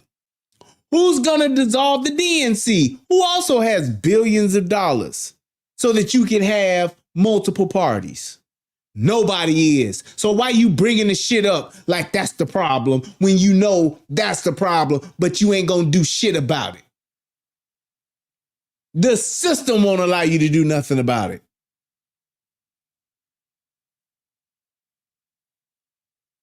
It's like, come on, man. So what do you think about, blacks loving Donald Trump so much, shaking his hand, kissing his hand, rubbing his back, saying we support him? What do you think about that? Slave master syndrome, white Jesus syndrome. We don't care if the white Jesus wears red or blue. We don't care what side of the aisle that they're on. Black America suffers from battered spouse syndrome envy. And what battered spouse syndrome speaks to is the fact that no matter how bad you beat me up, if I believe I need you in order to survive, I'm never going anywhere. And part of our problem, part of the equation to our problem as American Africans, why we don't do anything on our own, is we are often waiting for the great white savior to come. This is a message that has been rehearsed for us in church. We get it in the media. We get it in the black community. So black people will never, ever abandon their hope of a white savior coming to save them. Donald Trump has no record whatsoever of saving black folks. When people ask me, who you going to vote for at this point, neither one of them are going to get my vote. I considered Cornel West because I love Dr. West. Intelligent, strong, good-natured, but he's a bunny hopper. So he's a bunny hopper. We can't win. There's no winning with niggas. That man literally said, I was going to vote for Brother Cornel West. I love him. But I can't vote for him because he's a bunny hopper. Donald Trump ain't done nothing for black people. Please name the president who has. Why do we have these unrealistic expectations for our political leaders? Well, no, I'm sorry. For our white political leaders, for our white politicians that are not Democrat. Biden ain't did shit. S-H-I-T. Shit for black people. Nobody brings that up. Obama, who is in some shape, form, or another black, ain't did shit for black people. Don't bring that up. I don't understand this.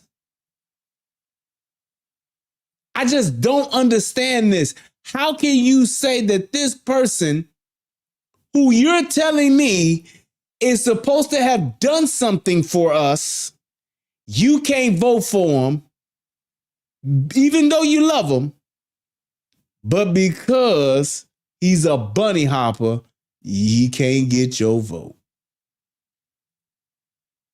I don't know what to do about niggas, because that mentality and the fact that this nigga is thinking like that, I don't know what to say. What do you say to that?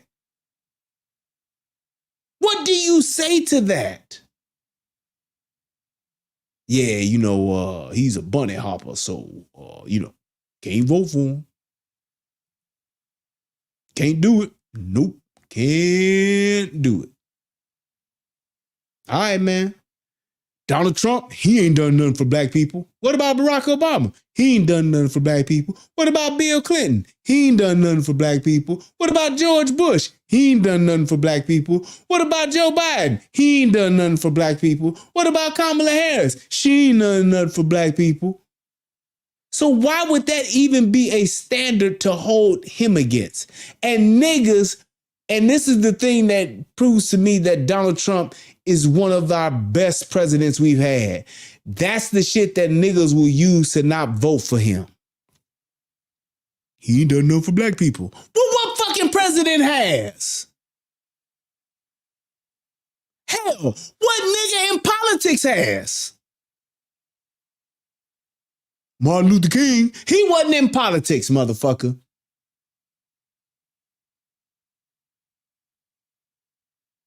So you tell me what motherfucking politician has done something for black people that you voting for today that gets your vote?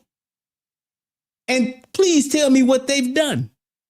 And the greater majority, upwards of 97% of niggas can't tell you none of that shit. Can't speak to any of that. Or they'll give you the good old cop out of just saying, that's why I ain't voting at all. Stupid motherfuckers.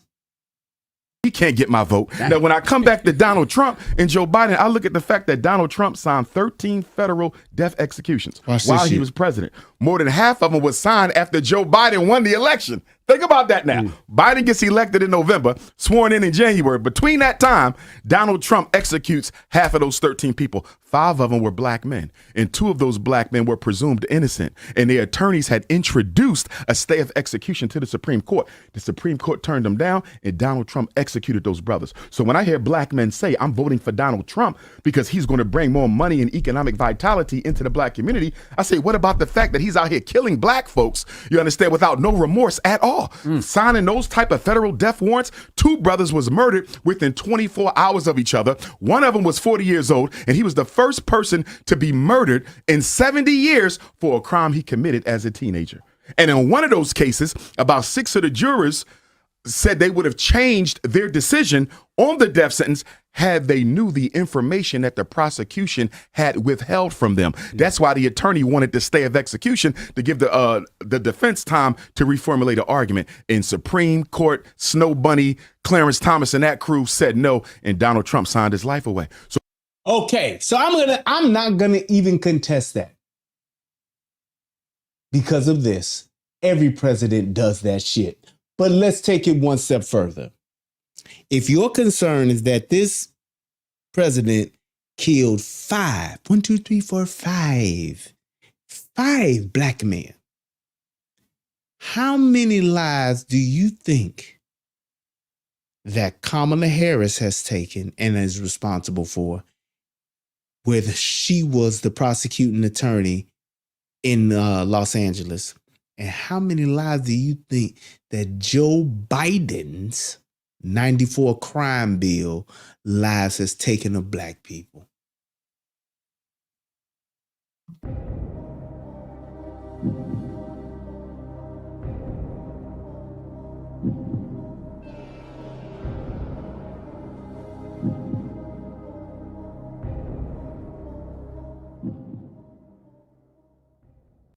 You tell me that. If that's and this is what kills me about these niggas. They come up with these points of contention that they're not even smart enough, or nope, I'm sorry, that they are banking on you not being smart enough to connect those dots.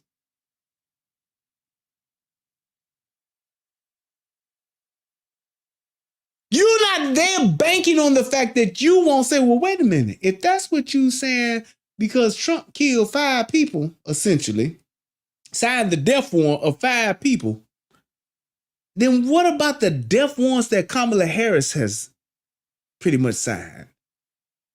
What about the fucking death warrants of all of the men that died in jail from Joe Biden's 94 crime bill, 3 strikes law? Huh? We're talking about the crime bill that locked up the most niggas ever since slavery. But that don't matter. He's never talked about that. Never brought that shit up. But now he's bringing up Trump because it's all he got left. 5 people who he signed death warrants for, didn't say what them niggas did, and I guarantee you them niggas all did some heinous shit where they should have been killed for it. Because I bet you they took somebody else's life. Fine. Let's not even contest that, but I guarantee you this motherfucker did all that shit and talked all that bullshit, and he ain't never done it for another presidential candidate, and he never will because it's all he got. So you got to look at that. You also got to look at the fact that Donald Trump wants to give police 100% immunity. That's right. Wait a minute. Look how they killing us now. Right. So now you're telling me. Look how they killing us now. How? How, Sway? How? Look at how us is killing us now. We need to be worried about niggas' immunity. These niggas that's going to jail for shooting somebody and getting back out before their case even comes to court to shoot somebody else.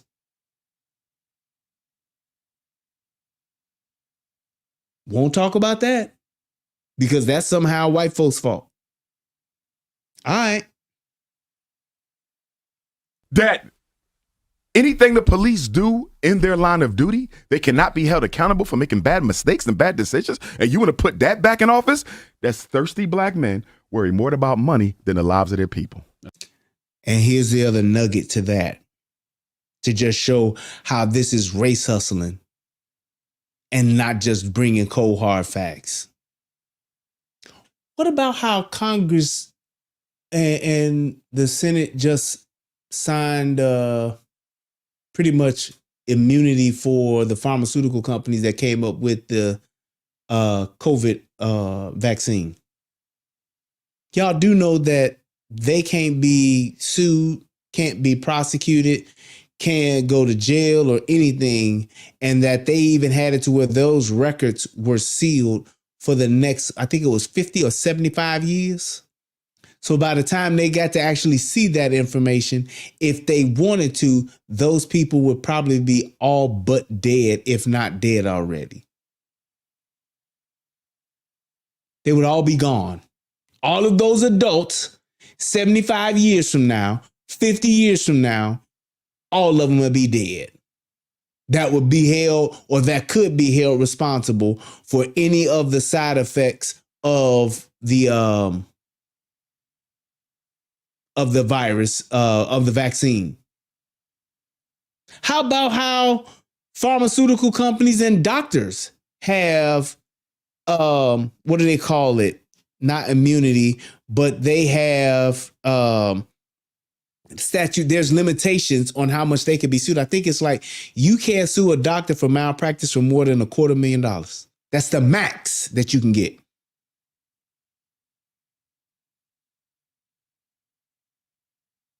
That's the max that you can get.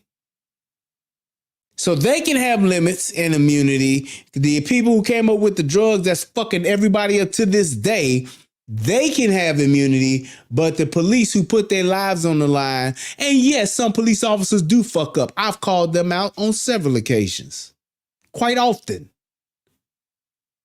But you telling me the other fucking 22 million calls that these police officers go on where they do get it right? You saying that those people aren't entitled to immunity? Bullshit. Put a jersey on, nigga, and then tell me something different. Put a fucking jersey on, Umar, and get your ass out there in them streets. Take your ass out there on a couple ride-along for a few months, and then you tell me what it is and what should be.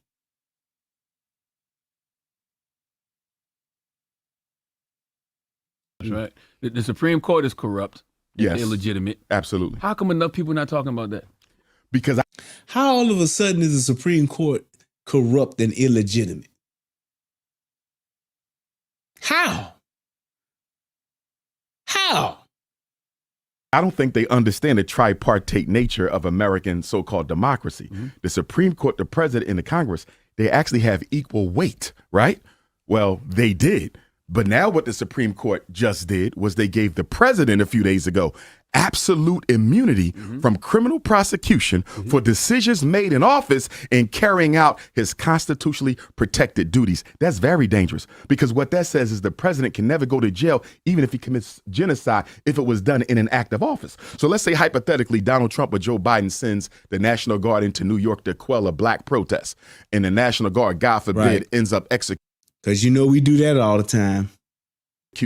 5,000 of our brothers and sisters who were protesting peacefully. Even though it was ordered by the president of the United States, he cannot be held accountable for that. Why? Because he did it in discharging his duties as commander-in-chief. So we don't no longer have a president.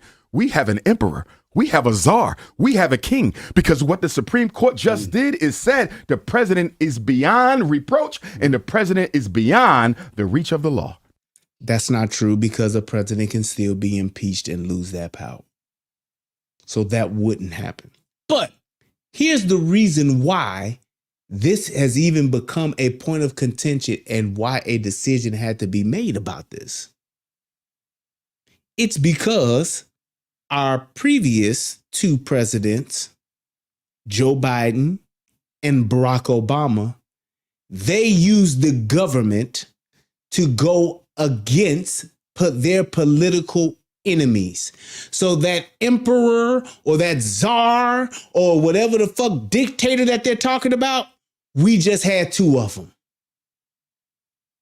They literally weaponized the FBI and the CIA to go against their political opponents. That's why they had to do this. One of them, Barack Obama, spied on his political opponent. The second one, Joe Biden, he actually weaponized the FBI to go against his political opponent. They literally tried to take him off the ballot for something that anyone else with those charges would never be charged for and would never go to jail for. So that's why. That's exactly why the shit happened, because of the shit they did. If Obama and fucking Biden had never done what they did with the FBI and the CIA, this would not even be a point of contention. You know how I know? Because it never has been. Hell, I'm sorry. Let me back that up. J. Edgar Hoover did the same shit.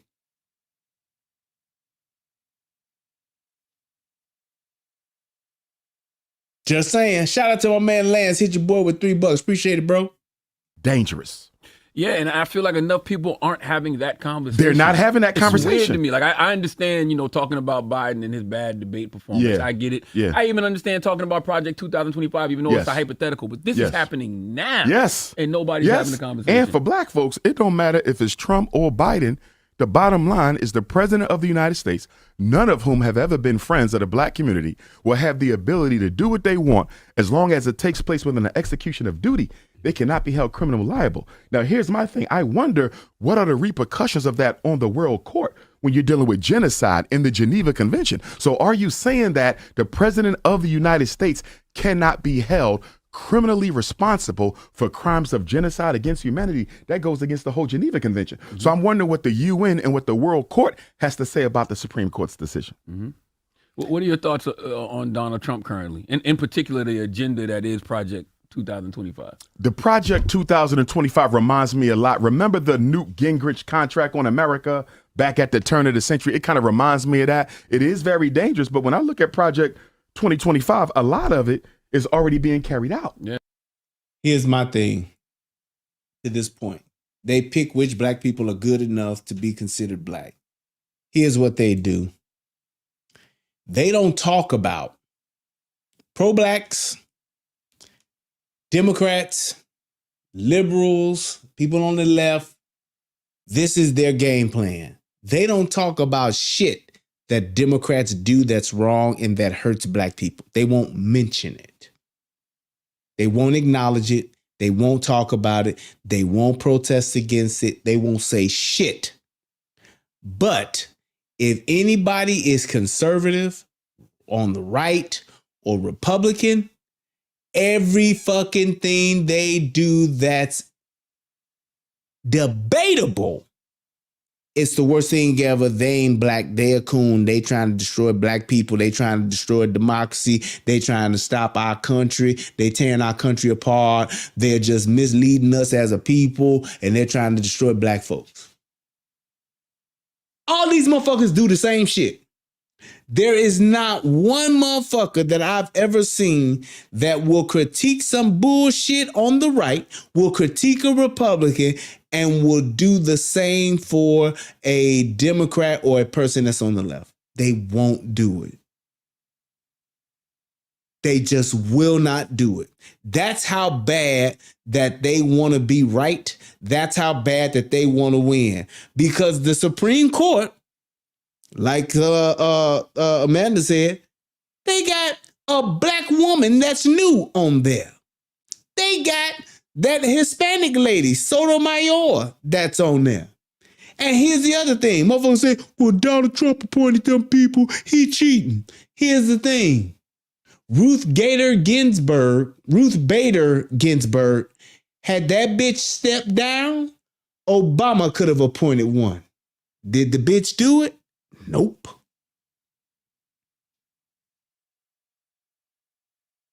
She literally died in office because she can't let go.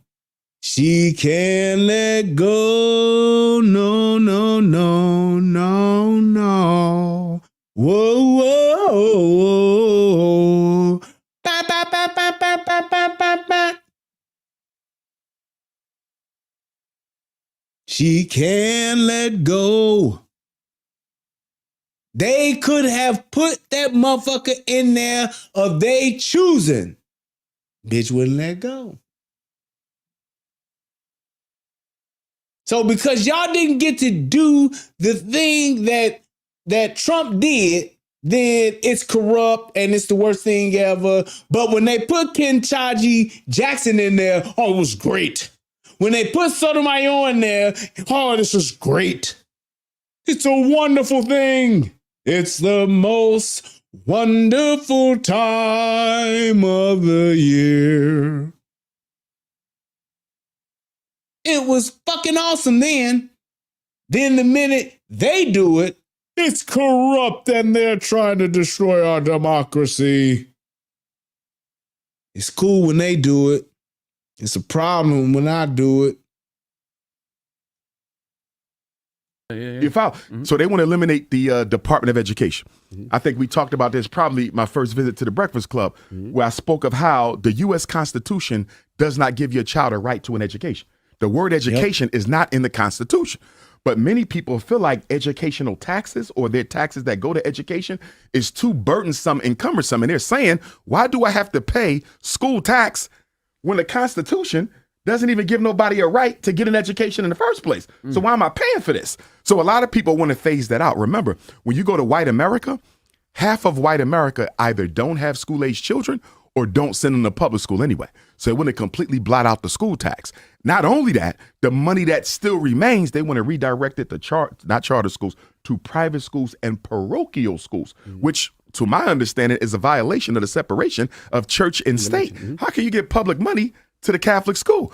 But that's what they want to do. They also want to shut down Social Security. They also want to completely eliminate all diversity, equity, and inclusion laws and bills. But I got to say this, though, because the Democrats are pretty hypocritical, because when you look at what Governor DeSantis is doing in Florida, and when you look at the fact that you got 18 states that have already passed laws to eliminate all diversity, equity, and inclusion program, that's a third, right? Yep. Why aren't the Democrats pushing back against it?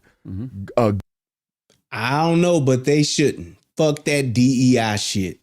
Here's the thing, though. Should they get rid of the Department of Education? Yes. It's bloated, it's inflated, and we spending too much money trying to run it and hold it together. What they should do is just like what they did with Roe versus Wade. Give it back to the states. Take those funds and you divide it up amongst the states. You let the governors handle it. You let the city officials handle it.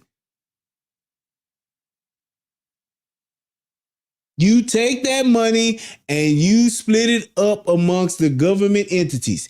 The same way that you get free education in Chicago, Illinois, could be the exact same way. You don't need the federal government to do that. Y'all can tax all these motherfuckers with this for all this other shit. You can tax motherfuckers cigarettes. You can tax them for state stickers, plate stickers, window stickers. You can tax all this other shit. Put it back into the government, the local government's hands. States' rights. So if these motherfuckers in New York want to take their federal funds and open up schools to put these immigrants in them, go right ahead. Motherfuckers in Texas want to take those funds and put them into the schools that's here already. That go right ahead. Cut that budget in half and take that money and divide it up amongst the states. And my thing would be this. It's not about, well, every child got to get $5,000 or $50,000. Nope. It should only be for the infrastructure of the schools. Make sure the schools are being, the schools have the infrastructure, the building and all that kind of stuff is straight. And they have the tools and the books and the shit that they need. And that's what that budget should be for. Cut that shit in half. Hey, your school needs some motherfucking new doors. All right, you get so much allocated by your state to make those repairs. The rest, y'all got to get that shit how you live. Plain and simple. Because just like what them motherfuckers, what Obama did with that money, if y'all don't let these kids share bathrooms, I'm going to stop all y'all federal funding to y'all schools. That ain't tyrannical? Oh, so you gonna make us make motherfuckers share the bathroom, huh? Bullshit. President Biden was reportedly stated that he will not push back against the Republican effort to eliminate all DEI programs. So doesn't that make you complicit in the removal of the DEI? See, what the Democrats do that black people tend not to catch on is they'll let the Republicans play the bad guy. That's right. Because they can afford to lose the black vote. So although we don't support DEI ourselves, we're not going to be the ones to front this. We're going to let... Yes, it is, Mike Smith. It is on Rumble. Come on over. Come on and go with me. Come on over to Rumble. DeSantis and the other Mavericks go out and do this, but guess what? We're not going to push back against it, so it looks like it wasn't us. It was you, because silence in the face of injustice is complicity. And that's why, as far as I'm concerned, the Democratic Party and the Republican Party are two wings on the same bird. And the one question we never have When are we going to organize the black vote before we vote? That's right. If you notice, everybody tells us to vote. The politicians, black businesses, the fraternities, the churches, vote, vote, vote, the urban. And I'm telling you, that is very true. They're both wings on the same bird. The bullshit is already afoot. That's just the reality of it. That is just the reality of it. So what do? You have to break this shit down and minimize this shit. And I'm just a firm believer in two things. I would like to ultimately see the government broken down in two ways. Number one, doing away with these 3-letter agencies, these alphabet agencies, FBI, CIA, DEA, done. But I would like to see the country done to where it's either split back in half to where you have your union and confederacy, or you go through and you say, hey, we're going to give shit back to the states and let them decide. Well, what if my state is this way is conservative and I'm more liberal? Move. Just like if my state is more liberal and I'm conservative, I need to move. I don't have to worry about trying to flip California red. I just need to get the fuck out of California. I don't want to flip Texas blue. I need to get the fuck out of Texas. That's all it is. That's all it should come. It's very simple. It's very fucking simple. And that's kind of like how it should be, to where motherfuckers get into their own little states and they do things their way and what's best for the people, the majority of the people in that state.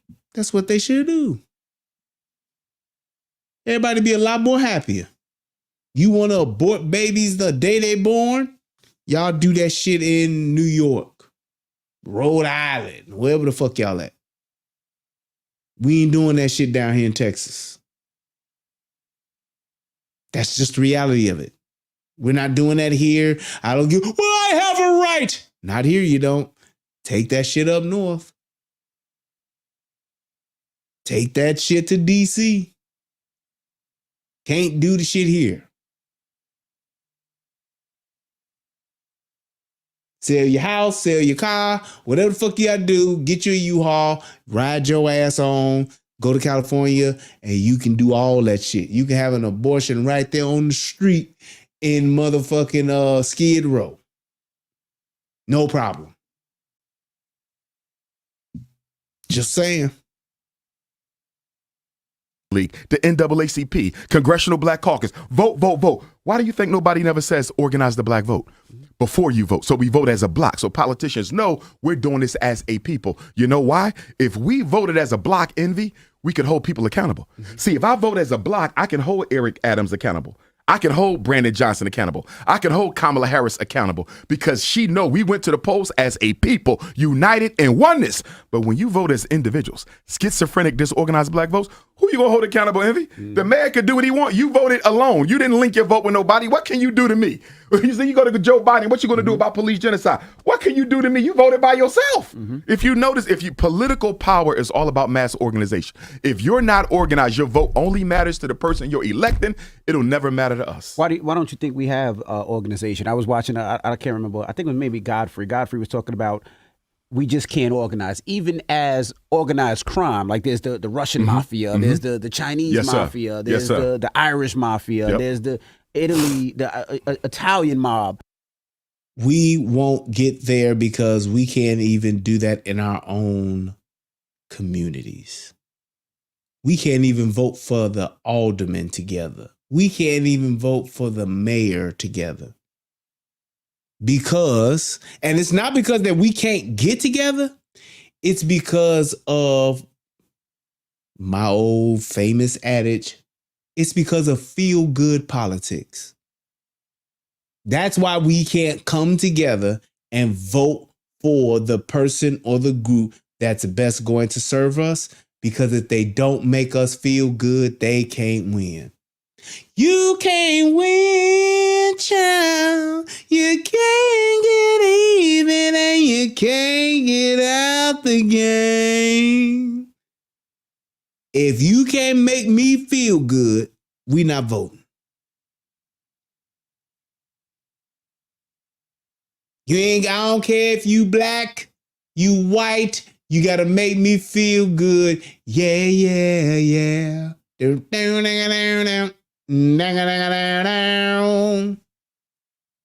That's just all it comes down to. We will argue, fuss, and fight over a motherfucker that don't make us feel good. Fuck their policies, fuck their morals, fuck all that. Gotta make me feel good. And if you don't make me feel good, fuck you. Feel good politics is what fucks up black folks. Preacher gotta tell us who to vote for, cause they gotta come make the preacher feel good. The preacher gonna make us feel good, so therefore the preacher can tell us who to vote for. It's just that simple. It is just that simple. Preacher can't tell us, preacher can't make us feel good, and they can't make the preacher feel good, then now we don't know who to vote for. We ain't vote. But we can't organize together. Why do you think that is? Legally and illegally. Yes, you're absolutely right. To your issue with crime. Yeah, I know. Take the Italian mafia back in their heyday. No Tango. women, no children, no elders. If you kill one, even by accident, we take your life. That was the rule. But in the black community, you can hit the elders, hit the kids, hit the pregnant women. No rules, no consequences. Self-hatred, petty differences, and the indoctrination of white supremacy, meaning most black people feel the only people they need to be accountable to are whites. They can never answer to a black person. This is why if you talk to any black supervisor or black manager, they'll tell you they get more hell from their black employees than their white ones. Because whenever we see black authority, we rebel against it. I give them credit for that. Niggas are hard than a motherfucker to deal with. I tell you that. I tell you what. When it come to niggas reporting to niggas, oh my God. Oh my God. Nope. Because we've been trained to believe that black people are worthless. And if you yourself is worthless, how much more worthless will be your authority over me? Until we do something about the collective self-hate of African people, we will never change anything else. It is the psychological crutch of self-hate that keeps us where we are. We are $2 trillion people. Why are we waiting for reparations? Don't get me wrong, we're entitled to reparations, but why are we waiting on them with that type of money? It makes no sense. It's because we do not believe in working together. We would rather wait on white supremacy to change itself before we change ourselves. I don't know if we can ever reverse the self-hate that we have for each other. We can, but you got to start with the children. Here's the problem. We're raising the children the same way we were raised. No, it's not we. It's black women. It's not we. It's black women. It's not we. It's black women.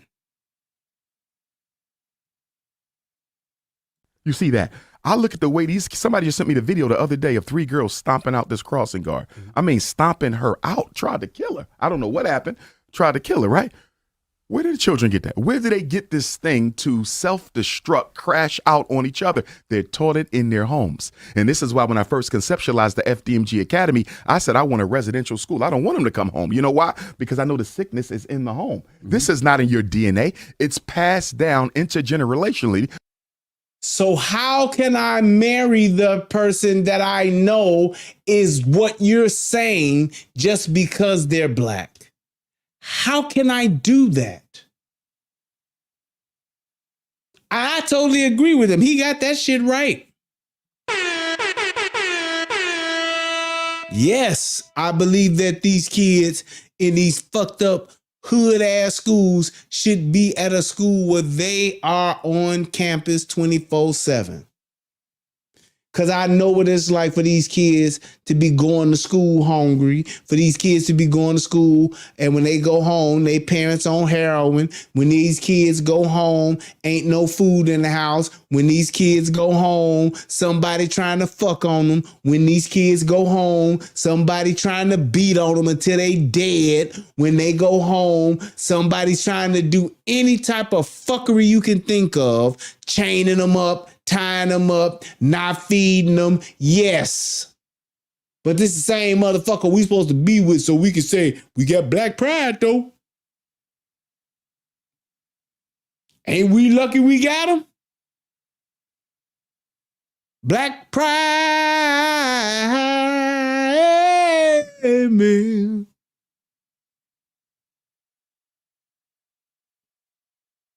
Yeah, my mama on heroin and my daddy on crack, but they both black. So I got black pride.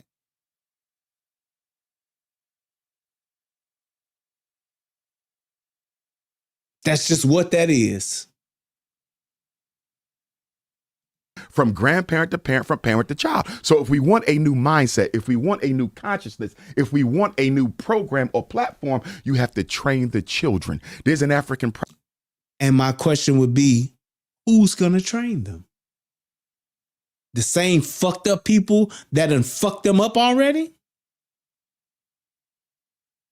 That's who's going to train them? You see how he says all of this grandiose shit, but don't give people actual solutions on how to do that?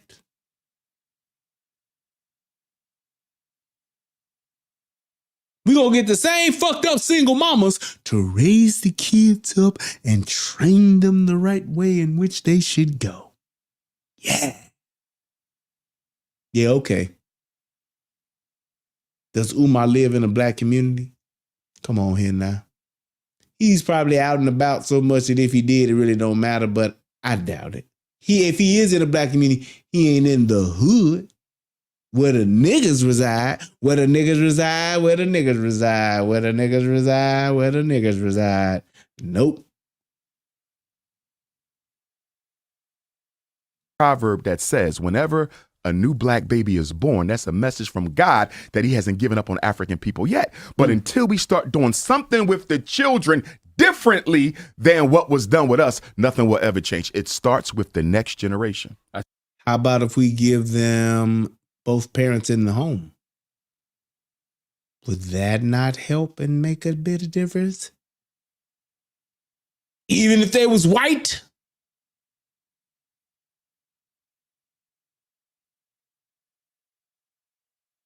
See you, the Frederick Douglass Marcus Garvey Academy. Yes, sir. I see you in the building all the time. Yes, sir. And they still saying where the school at. Yeah, they still saying where the school at. Everybody knows where the school yes, sir. is. Yes, sir. And you can't miss it. You just was asking for something. What was you just asking for? Somebody to help us with the floors. With the floors. Yeah, we got so last time I was here, remember, I was still struggling with the HVAC. Remember that? Mm-hmm. So the HVAC is done, plumbing is done, all the systems repaired. Now, and here's my thing with that. I mean, at this point, I haven't given any money. So I really don't give a shit. And to those people that has given money, at this point, you really can't say shit about it. I mean, it's what's done is done. If he opens the school, if he don't open the school, if he opens it up in 2 months, or if he opens it up in another 2 years, what's the point? Until there is a school that has, because I mean, once you get it open, you still got to get it to where it's functional and you got enrollment, and then you got to see how those kids are being taught and how the curriculum is working, if it's working. I mean, this shit is years away to see if it's even viable. Oh shit, I fucked changed up. On mix. On a date with a 33-year-old Caucasian. In the beginning, I thought the motivation was truth. I thought people who questioned me sincerely just wanted to know, are you scamming us? Mm-hmm. And then when I started breaking everything down and showing them how I'm not scamming them and we ain't even spent no money because we ain't found no contractors, Then I realized this ain't about the truth. This is about slander. Y'all just want to be entertained at my expense. And so people say, well, why haven't you been more transparent? I've been too transparent. Every time I come up, I tell you where we at, what problems we got, you know what I mean? How much more money we need. This is what we going through. In fact, I think I've been too transparent. When we open up the next school, I'm not going to be that transparent. Y'all see it when it opens, no matter how long it takes. But I felt the need to be transparent. That shit gonna take another motherfucking 10, 15 years. He been doing this shit since what? 2014, 2016 or some shit like that? Just saying. I mean, and that's why I said it's like at this point, it is what it is, bro. It is what it is. It's not a thing. Well, you know, he trying to, man, and brothers gotta. Hey, man. Where are all of the pro-blacks? Charlemagne, Envy. Where they donations to the school? Couldn't they at least put up 100 bands? Where did LeBron James? His school ain't shit. How come LeBron ain't putting money into his school? It's a school. I know motherfuckers be like, man, you know, he's a radical pro-black man and that might be bad for my image. It's a fucking school for children. If Oprah can do it and let her kids get fucked on, I'm quite sure LeBron can put a few of his millions over there. His kids can't even read in the school he put down. He funded. Why wouldn't these niggas get together? All these pro-black niggas. These millionaire pro-black niggas can't get together to put this school together. Why? Because hustlers recognize hustlers. That's just what it is. You still got to staff the school. Man, I'm going to tell you, that shit, if it's up and running and functional in 3 years, it's a trick to it. This is like one of those things like back in the day, the old school church building fund that everybody donated to and paid into every Sunday. And you don't get the church building until 25 years later after they took out another mortgage against the property. We raised $100,000 in the building fund. What the fuck we building? Just saying. It's the same thing. This shit ain't gonna just be open and everything is great. Nope. Wrong. It's going to always be something that needs funding. It's going to always be something that's broken. It's going to always be we need more people. It's going to always be we need more support. It's a fucking money pit.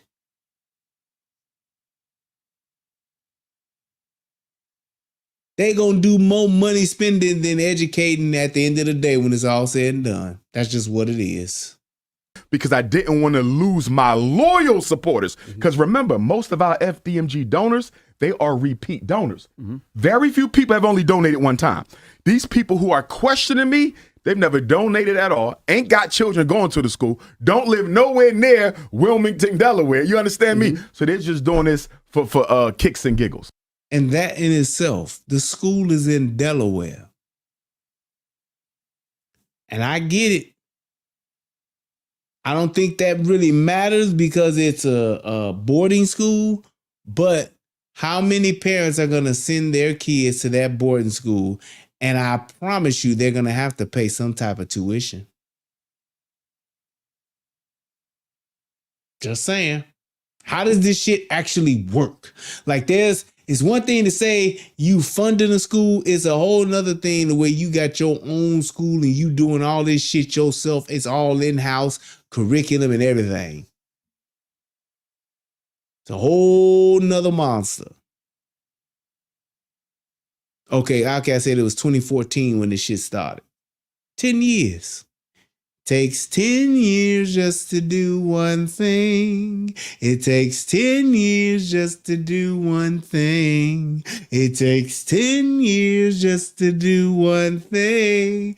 'Cause everything else Dr. Umar's doing.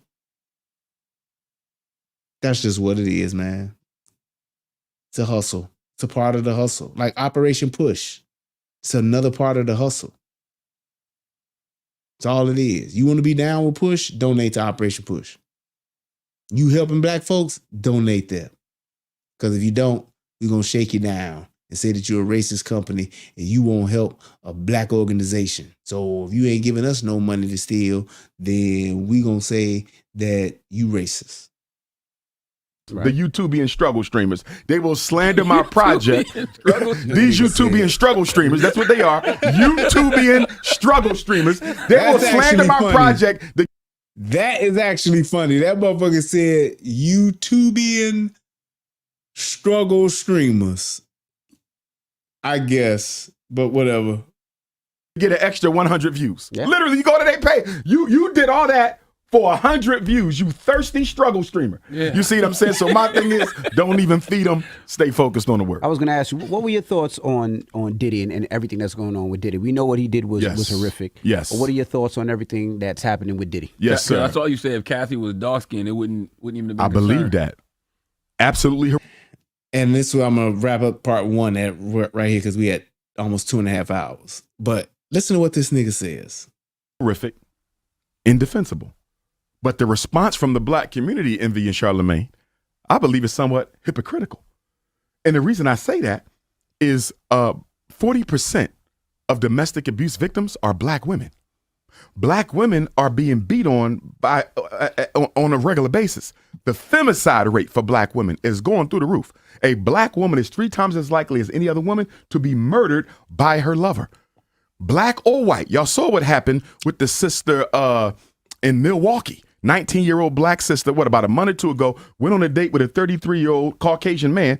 He killed her, dismembered her, spread her body all over the city. This is recent. And then you had a little 17-year-old sister down in Cape Coral, Florida. She walking back from the movies with her 2 friends, and a white boy just pulled over, gets out the car, and murders her in broad daylight. And I ain't got to show you all the murders of black men, what we're doing to our own women. I just saw one the other day where the brother killed his children, killed the woman, killed himself. Those are not typically black crimes. We don't normally do that kind of stuff. We don't crash out like that, but we are now because the spiritual foundation of African people and the emotional wellness of African people is beginning to erode because we have bought into the ideology of material consumption that American capitalism has pushed on us. And we believe being happy and being whole and being psychologically healthy means owning and earning. So now, I'm not disputing what he said because I don't know about those stories. And I don't even know about the statistics. I'm going to say he's correct. But let me ask you this. What the fuck did that have to do with what he said about what you think about Diddy and the shit that he did? That motherfucker instantly went from this nigga Diddy whooping the shit out of a bitch in a hotel hallway who we have actual footage of that he fucking paid $30 million to. He got actual proof that this man whooped the shit out this woman, and he went and said everything but what he thought about what the fuck Diddy did. He said, well, I don't think it would have been a thing had it been a dark-skinned fat woman or BBW woman. Well, you got to think about all of the people that do stuff to black women, period. You know, black women at a 40% clip, they get this done to them. They're the most beat, the most killed, the most fucked up, the most ass whooped. They get them all that shit. What the fuck they have to do with the question of what do you think about Diddy, nigga? Classic race hustling tactics. You heard of white boy tactics? These are race hustling tactics. But the fact that she's mixed is why we even talking about this sister. Then it's to be the same nigga to come back and say, I mean, we all family in some degree because we're human. There's a human aspect to people. You equated a woman getting her ass whooped to the point of saying it wouldn't have happened had it been a black woman, and then went on to talk about the different black women that you've seen get murdered and getting beat. So which one is it, bro? This nigga is so full of shit. I just can't sometimes, because it's like he'll give your ass a teaspoon of truth and facts and to give your ass 79 gallons of bullshit on top of it. We equate health, psychological health, which how much do I make and how much do I earn and how much do I own? And that is not the foundation upon which African spirituality rests. Talking to 2 multimillionaires. Yeah, all right. We are a people where relationships are the most important thing to African people. Relationships, not what you earn, what you drive, and what you wear. But we bought into that, and as a result of that, we are suffering from a spiritual famine. So he's basically saying that Envy and Charlemagne are suffering from a spiritual famine. Because both of them niggas got cars, houses, clothes, money.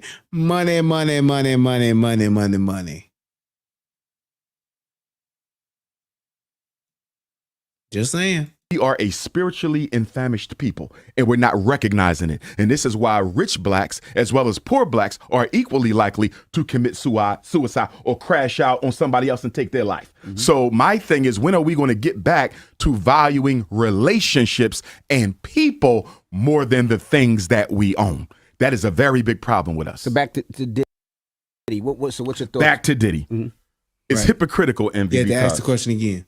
When I look at the amount of black women who are abused in the community, and I look at the amount of black people who turn the other cheek to this, being a therapist, I see these things. Mm-hmm. Black women being abused in the church, they're being abused in the temple, they're being abused in the masjid, they're being abused in the college. Teenage girls are being abused in their homes by their boyfriends. So I see all these black people snapping out on Diddy, as they should. He was wrong. Mm-hmm. But you didn't snap out on your son when he smacked his girlfriend up in front of your face. You didn't snap out on your brother when he choked out his fiance. You didn't even snap out on your husband when he snapped out on you. So Diddy can be exposed and humiliated and shamed and embarrassed, but not the men in your life. When your son beats on his wife, when your uncle, when your cousin, when your frat brother, when your pastor is guilty of doing the same thing Diddy did, it gets a pass. But when Diddy does it, he has to be exposed. I don't like the double standard that we have. Mm-hmm. I don't like this hypocritical outrage at Diddy, but we don't see the same thing in the black community. For example, how many domestic abuse shelters have we opened since the Cassie Diddy film came out? If with that outrage, all these single black women being abused with children, right? How many celebrities or regular black people have opened up domestic abuse shelters? How many? Wow,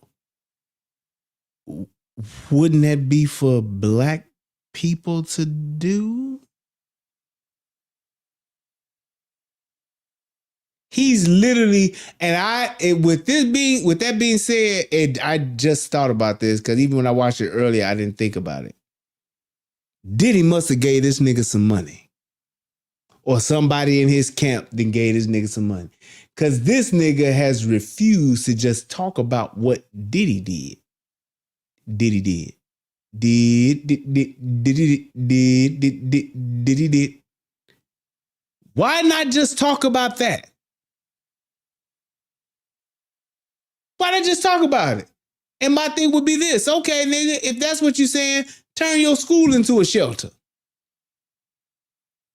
Ain't gonna do that. Can't do that. So it's like, you coming with this abstract shit and some shit that's literally not able to be done today.